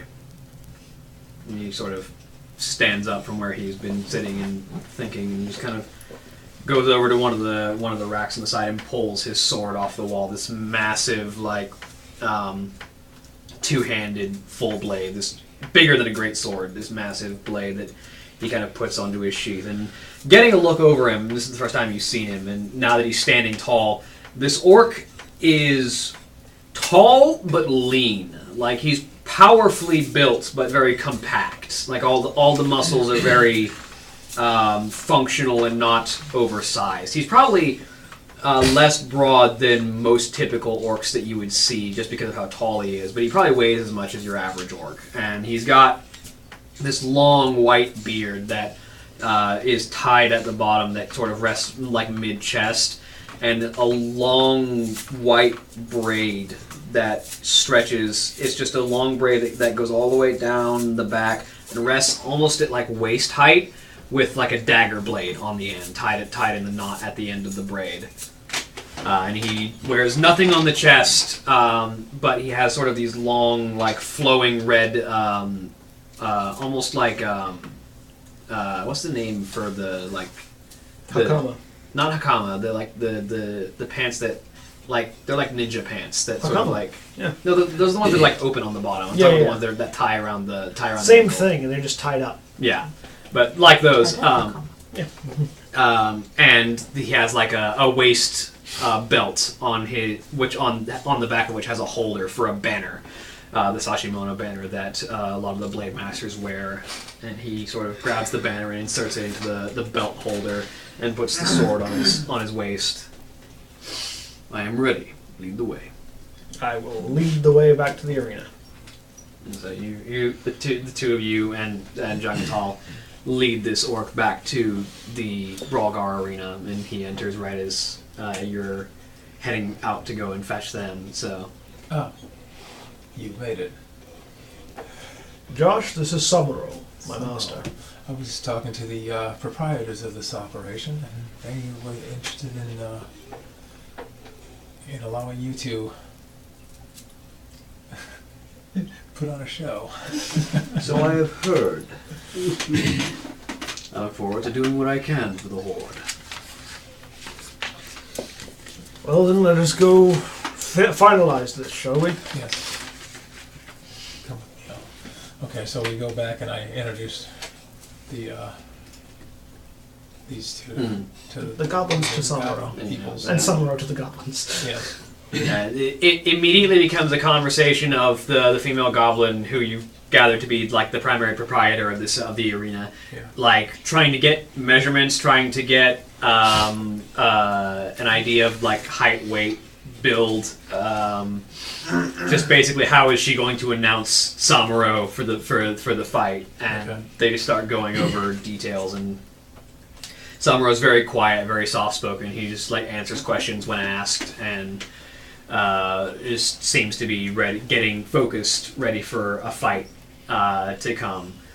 And immediately, everybody's already in the process. After you've given the boss the idea in her head.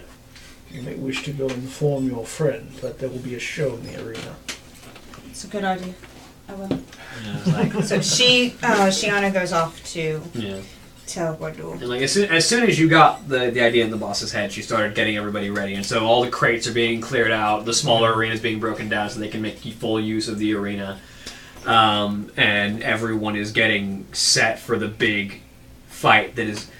Word's already spreading around Orgrimmar, and there's already people gathering to see the big fight of the night, the once in a lifetime must see brawl that has been just put together, a fight to the death between Stitches and Samuro, the legend of the Horde.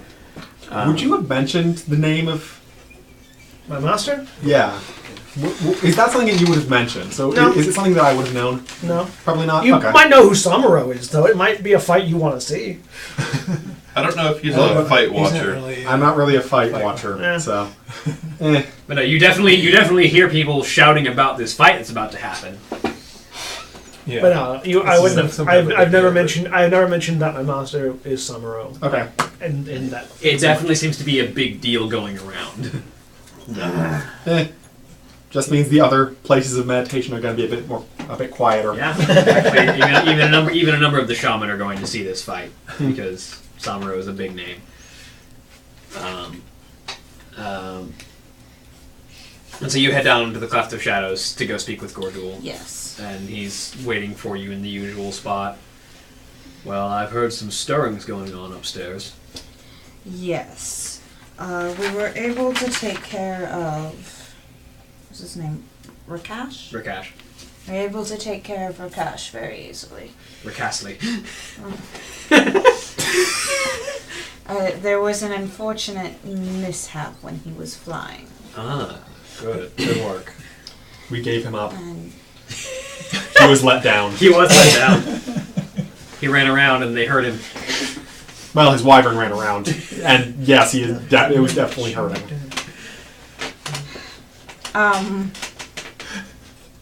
And we have Don't think you have time to cry. We have arranged a fight. He did have to say goodbye. She's trying to talk. I'm gonna start throwing things at people.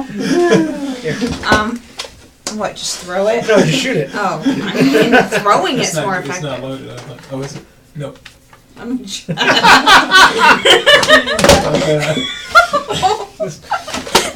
It was your father's lightsaber.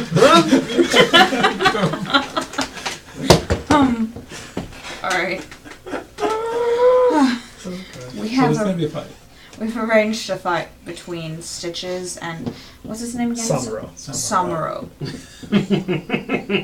Doesn't stand a chance. Oh, the abomination's going to be in for a bad fate. Even if they don't fix it. They might fix it slightly in the Abomination's favor so it doesn't end in 5 seconds. So hopefully that will take care of Stitches. Oh, I want to see this fight. Now you've got me interested. Come watch. That's why we said it. And come watch. They're spreading the news pretty well. I think I will. All right. Well, I'll see you in a bit. I gotta go get your payment ready so I can pay you when the fight's over. Thank you. It's also good because then it just looks like you're paying off a bet. Yeah. So she'll go back with the group. All right. So you got the right. The fight's being announced for midnight for like it's fight night time. So you got a few hours before if you want to get anything done before the show. Finally go get Leaf. Sorry. Try to invite me to watch your final murder. I mean, you don't know it's our murder, though. Yeah, That's the we're trick. just gonna- Exactly. We're just going to talk it into It's going the to a best fight. cover story. Shanna wants to go stop by her home and Mm. check on her parents and see Yeah. how things are. Your mother's the first one that answers the door. Shows. You're back again. It's good to see you. Yes. We had some more business here to take care of. Well, it's good that you dropped by, even if you're only going to be here for a little bit. Yes, we have to head out in the morning. Ah, Assignment from the war chief. yes. Well, I suppose orders from the war chief aren't to be denied. But I wanted to check on you all and see how you were. Oh, well, your father's your father. Being busy is sort of how he copes with people being gone from the house, but it's good to see you. Have you heard from... I'm trying to remember his name. Mirik, right? Your brother? I'm trying to remember his name. Have you heard from... What's his name? He's my brother. I know, it's right there. Merrick. On the tip of my Merrick? tongue. It is Merrick. Okay. Have you heard from Merrick at all? Well, his flight survived the cataclysm, so he's still en route to the front lines. Sorry. It was a different Zeppelin that went down. It's fine. So he and the rest of the Blood Red Legion are still headed straight for the front lines. So Okay. Good for you. Jeez, all these family problems over here. Alright. Good. It's good to know he's okay. yes. Still, him being so far from home and off on the front lines is worrying your father and myself, but he'll take care of himself. He always does. He's already dead. Where's the...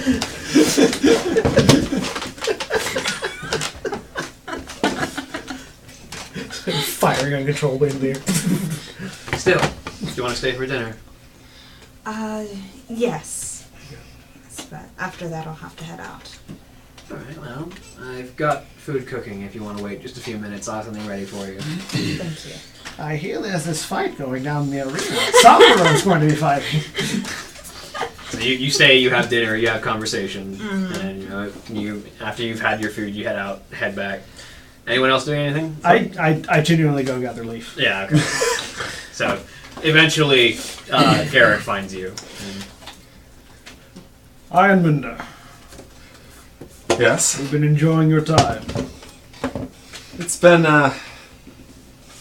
interesting trying to look at the city with a fresh perspective of the spirits. How has your communion been going? It's been interesting and eventful seeing just a glimpse of this world you of course know so well. I pick up a bit of wood and I start carving while we're talking. Is that 20? Yeah. I'm carving a totem. Yeah. And what have you learned of the relationship between the spirits and the light?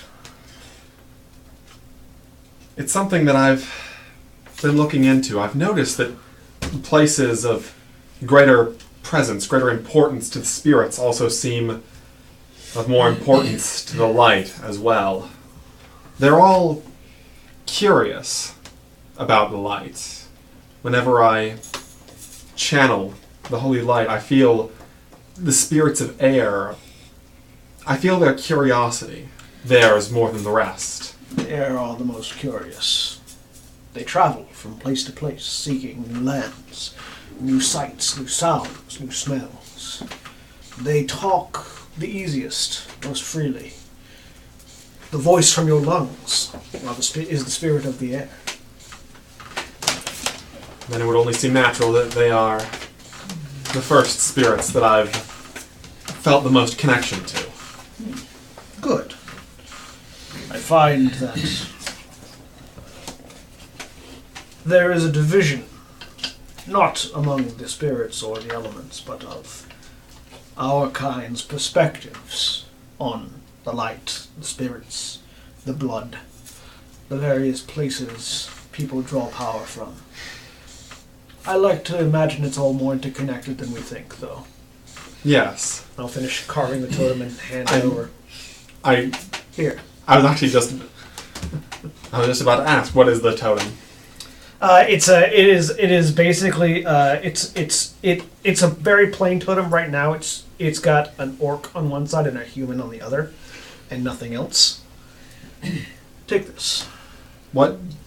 So how big is it again? It's about handheld. It's about 2 feet long. Or not It's foot long. it's sort of like it's a little bigger than like a thermos. Okay. And only the bottom is carved.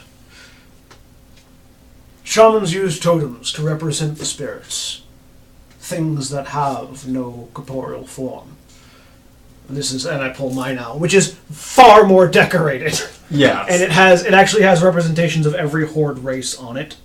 No humans, but just like every horde race. I would imagine yeah. there would be no humans. Yes. And it's sort of topped with an eagle. As a shaman grows, as their connection to the spirits firms, and as their knowledge of the realm of spirits grows, they add to their totem. It helps them to grow. It helps them to connect. As you grow, add so to your totem. And I'll strap mine back to my arm. Thank you, Garrick. I'm honored. And if you have any questions of the spirits, feel free to ask. Of course. In the meantime, tonight there will be a fight in the arena, in the Brolgar. My master Samuro takes on an abomination. Your master? Before I was a shaman, I studied under the Blade Masters, and still do.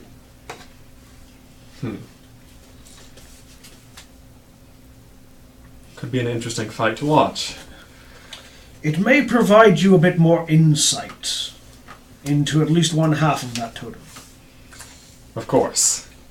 And against an abomination, I suppose I can put away some of my moral qualms. It will be a glorious battle.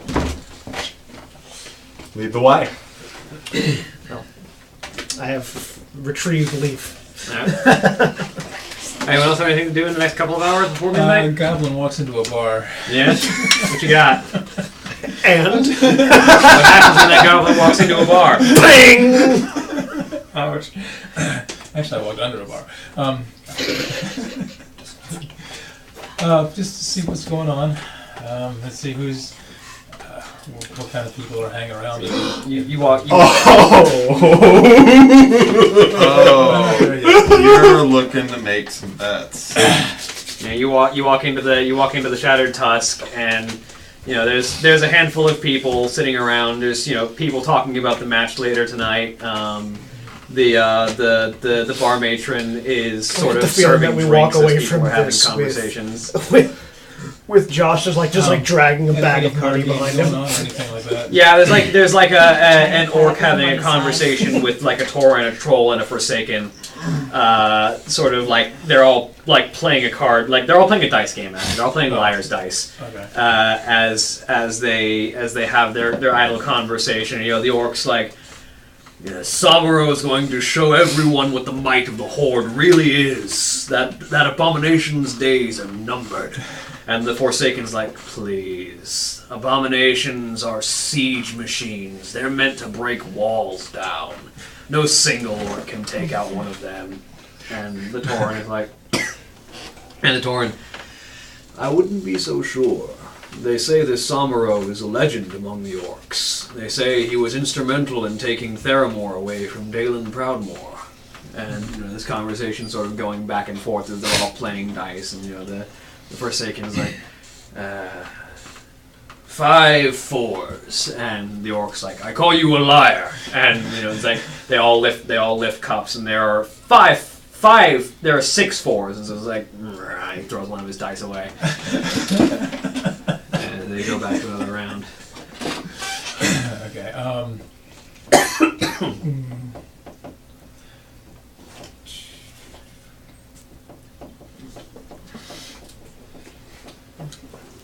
Anything in particular? Yeah. Trying to get him to put his money where his mouth is. Yeah, I'll go up to the. I'll just walk up to the table and. Hey guys, I overhear this this guy saying he thinks this abomination can beat Soren. Yeah, and Samuro. Yeah. And the orc's like, ridiculous, isn't it? Yeah, There's no way. It's absurd. I mean, I look at the Forsaken in the eye. Well, wait a minute. I can't see the eye. There's like glowing red. There's like glowing yellow dots, basically. Yeah, you want to place a bet on that, would you? Now, a bet on whether I think Stitches is going to wipe the floor with your Blade Master? Yeah. Sure, I'll take that bet. What kind of numbers are you thinking? I can afford right now 21 silver. Oh my. That's all I got. That's all that he knows you have. The rest of my stuff's already been converted to materials and stuff. Yeah, I don't have a lot of But cash. he doesn't know what you have. He doesn't know what That's you true. have. He doesn't know what you have, and you know who's going to win. Oh, that's true. Yeah, Also, we're not here tomorrow, so... These are the best conditions for a goblin. You got a fixed I guess. fight. You Yeah. can make Okay, any that's bet right. that sounds reasonable that you think this guy could pay. Okay. 20 to 1 odds. Okay. 30 gold. Let's see how much he's actually got. Let's see how much. Let's see what this guy's job is. I gotta see what I can. Turns out this dude is a banker and he's loaded. I mean, when you're an alchemist, you make money. Alchemist? Oh, she's an alchemist. Yeah. hold my totem. I like good odds. 50 gold. 50? Let's see. I think I can come up with that. Let's see. Yeah, I can do 50. All right. So good. Sure. I'm at 50 gold. Our abomination's gonna take out one more of your blade masters. Okay. The quality of your wood. He extends a bony Yeah. hand to shake on it. Okay. I don't was that in this one because it doesn't matter. It doesn't have feelings anyway.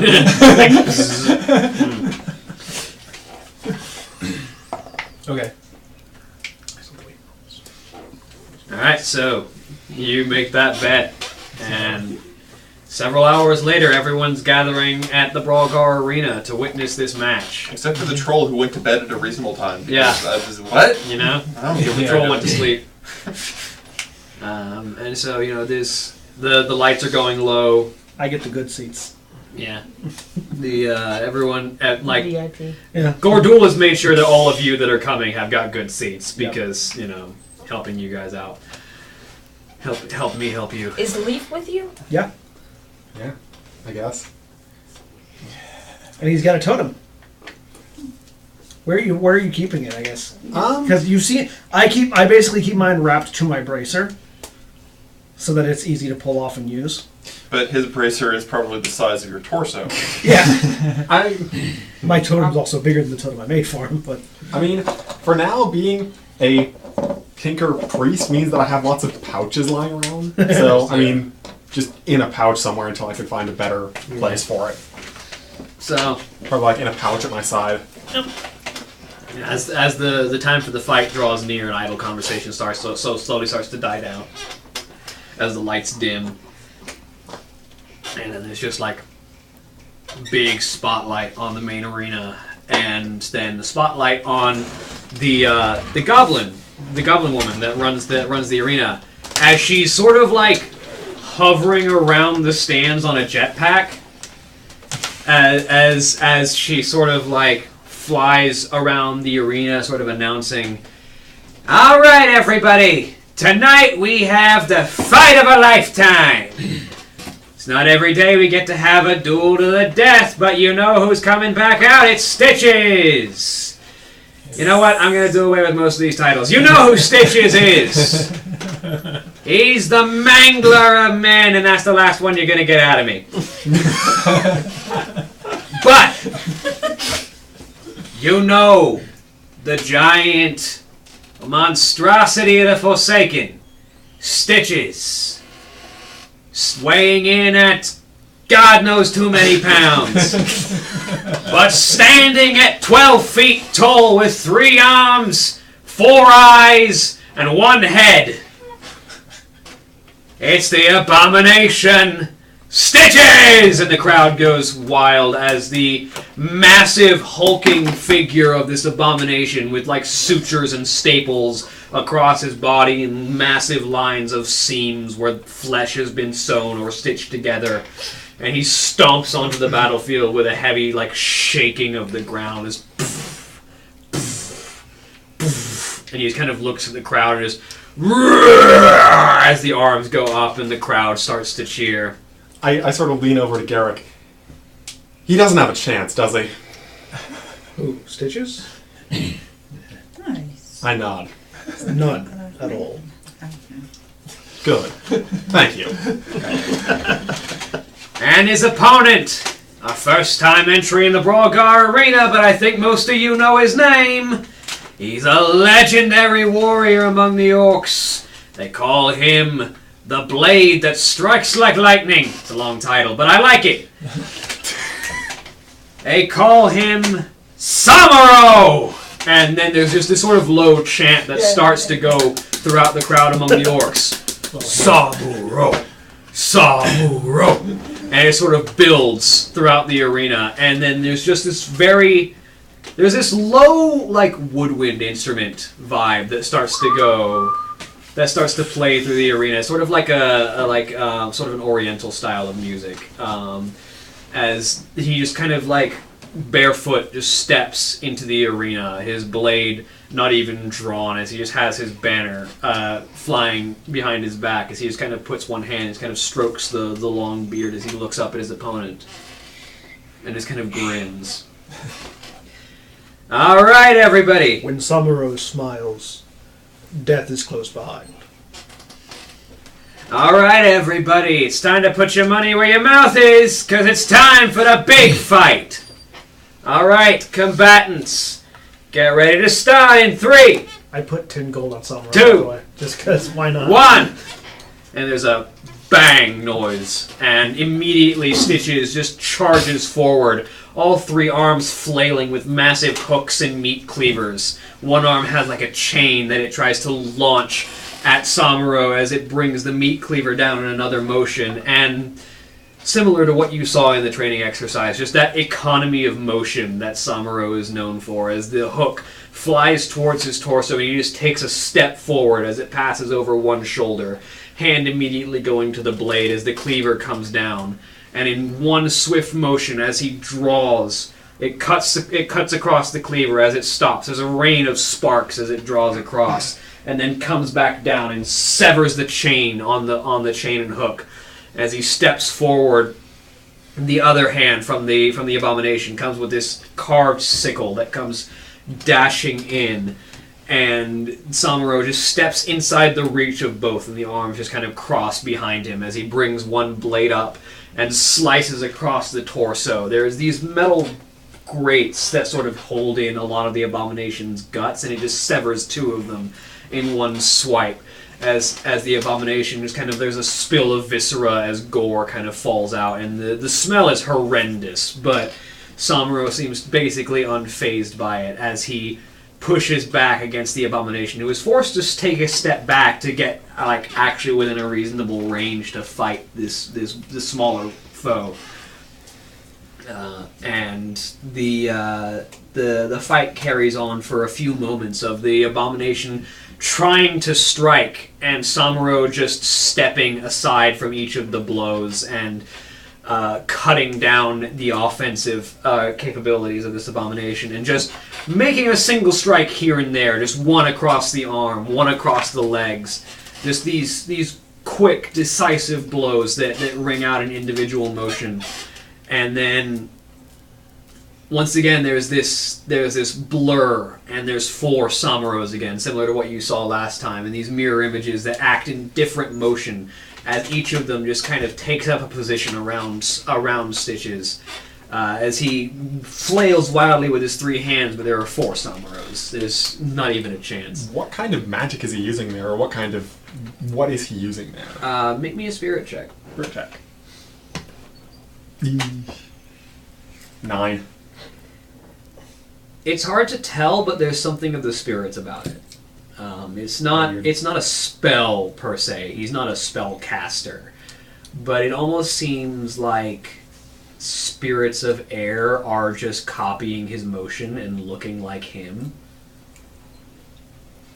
and almost like it's like he's fighting alongside just a handful of air spirits that are mimicking him, basically. I'm going to start sort of extending that general sense to what do the spirits overall sort of look like around this area? What am I seeing predominantly?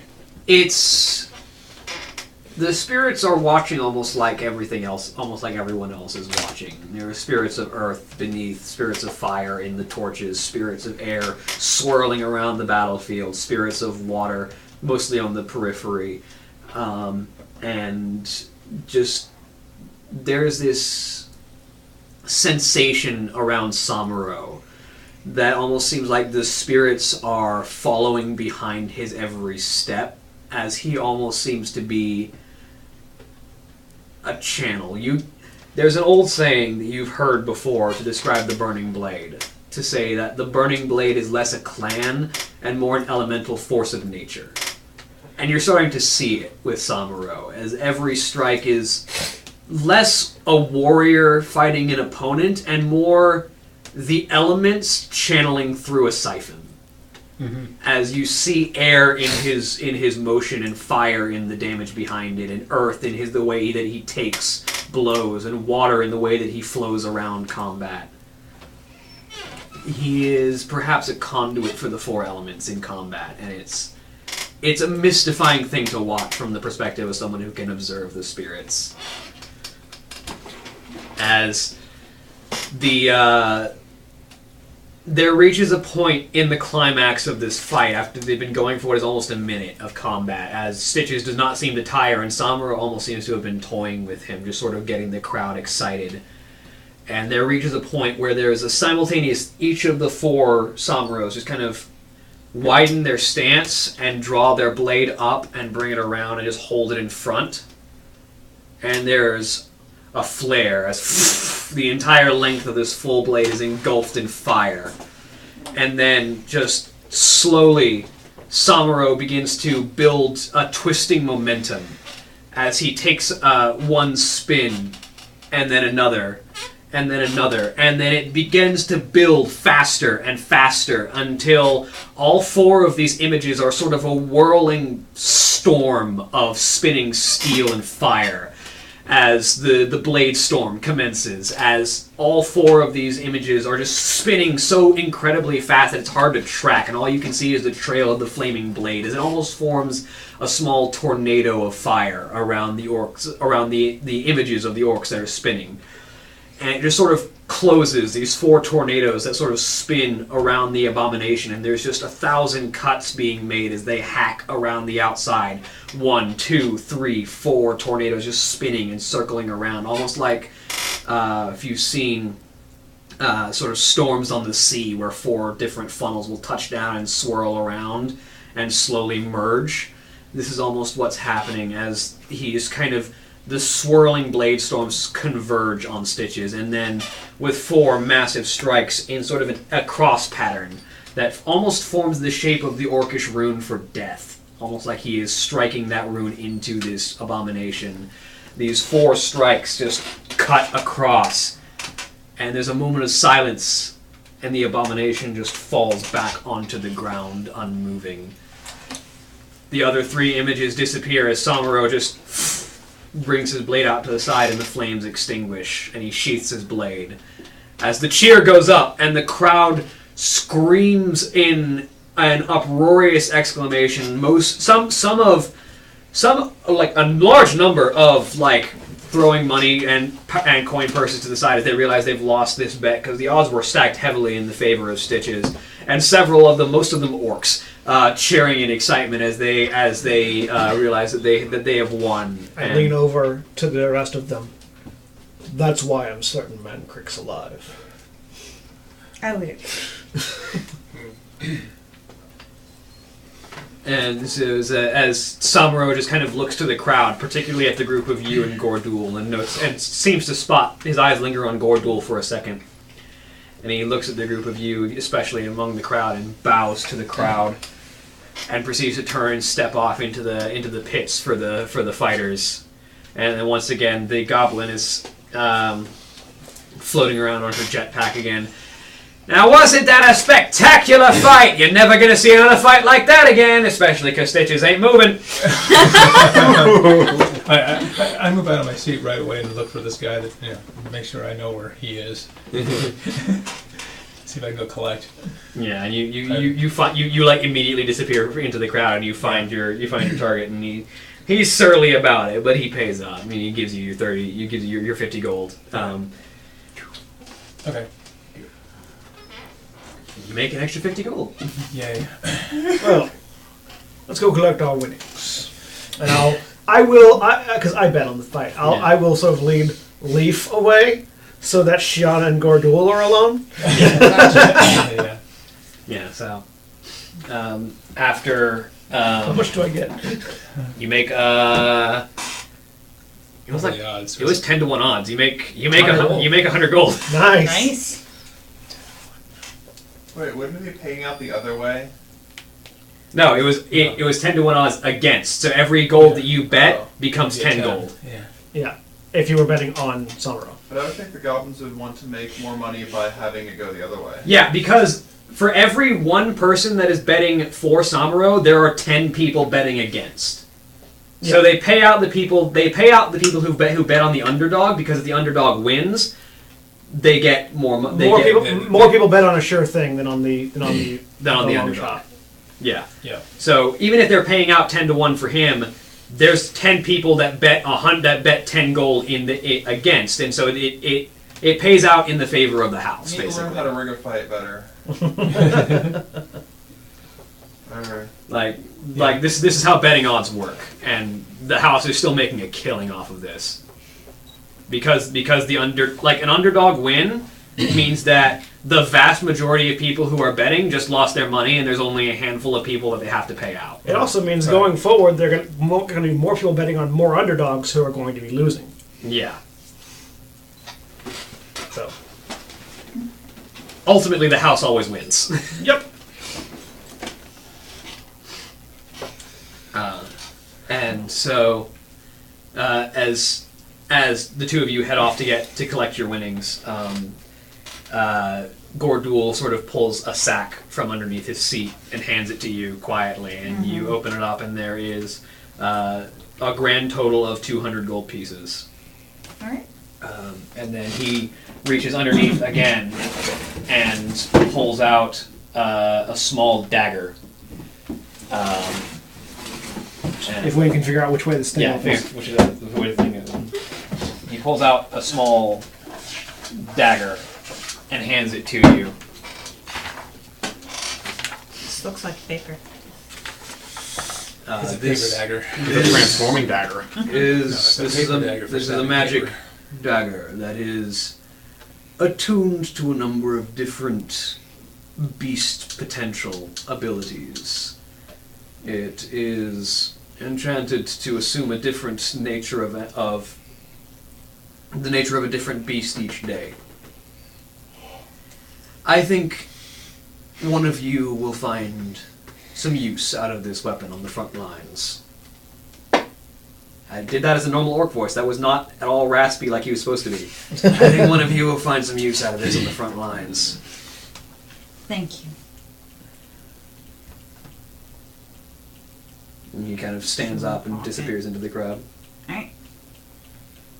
Cool.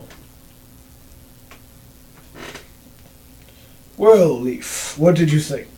And what did you see?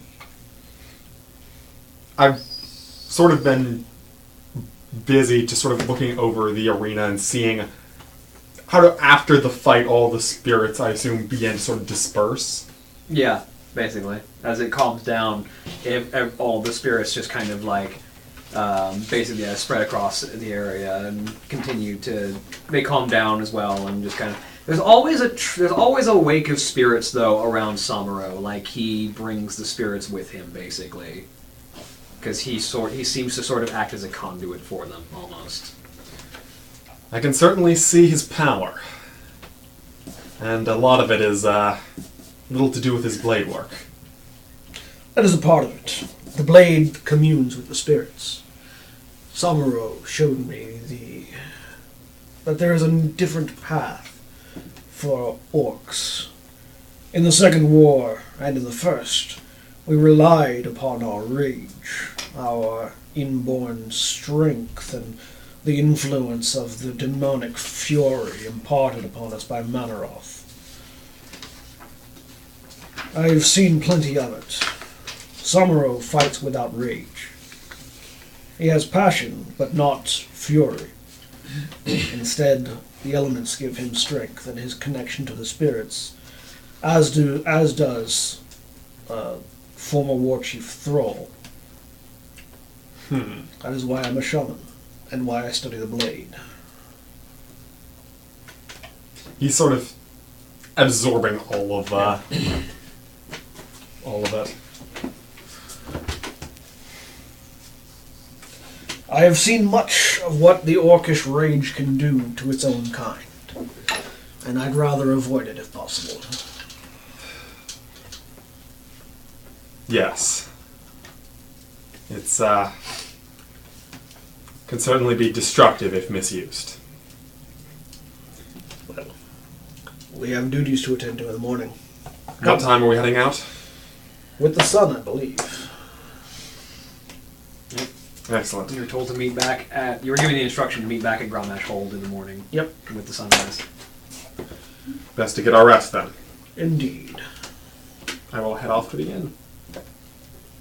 I will wait for Shiana to divvy up money and then go to the inn. Yes. Yeah, Shiana will give you 50 gold. And she'll give you 50 gold. Okay.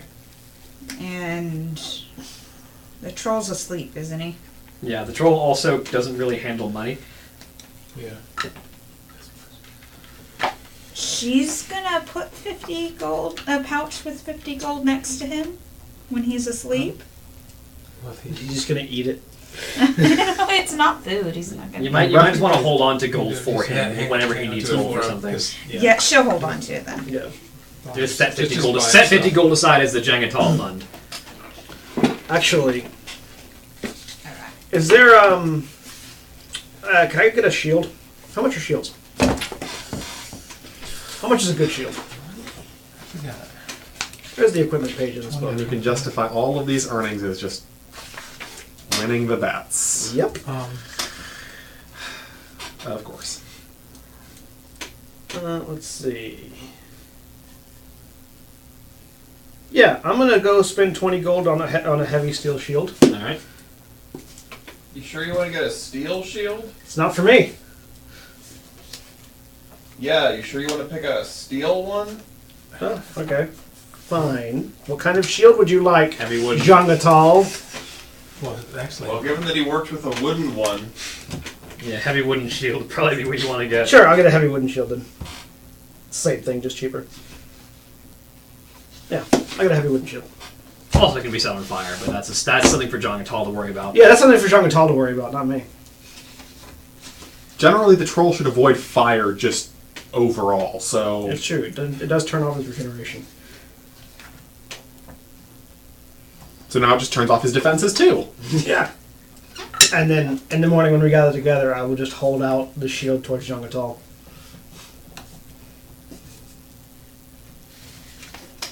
Does he take it? yes. So you're giving Jangatal a heavy wooden shield. Yep. You have a better shield now. Congratulations. So you head out.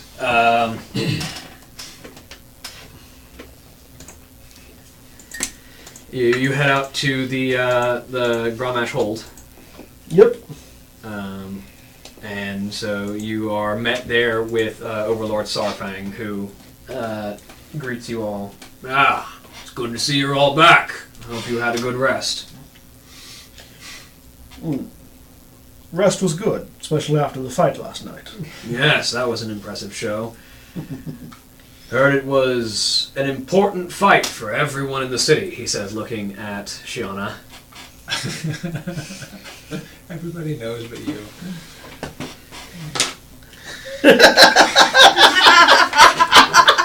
I mean, Poorly. I think I... Can I get anything more out of that with sense motive? I You mean... give me a sense motive, yeah. I mean, Just to see if I can I rolled a 22 to hold my face still. 26. Oh wow. Do I see specifically any hints of, specifically underhanded dealings? Because I don't know if this is, you just did something horrible, or this is just some inside joke I'm not part of.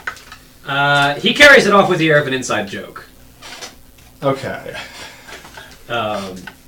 But this guy is also a veteran orc. Like, his hair is gray and turning white, and he still seems like he's built ready for a fight any day now, but this man probably has the veterancy to the point where dirty dealings are an inside joke to him, so you can't really tell.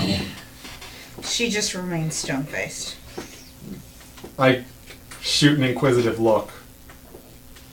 Just briefly, though. She'll shoot a look back at you, it won't be inquisitive. Alright, well, you've all been given a direction, and you've got a general to escort to Desolation Hold. You're all going by Zeppelin this time, so have fun. Who are we escorting? Well, Warlord Bloodhilt, and the out from Gramash Hold comes an orc of tall and imposing build, wearing the armor of the Corcoran, the sort of the black and gold trimmed heavy plate mail, except the black has been tinted red. And he has sort of his sort of like dark black hair is styled into like a heavy mohawk that sort of parts at the top around the head, and it sort of curves back, and he's got this heavy twin braided beard that sort of reaches down to like mid chest, and he carries at his side this heavy iron maul with like spikes across the top and back of it, and he sort of moves with this heavy imposing gait. All right, let's go show some pansies the meaning of victory or death. And that's where we're going to end for the evening. Say bye, everybody. Bye. Everybody. Farewell. Goodbye.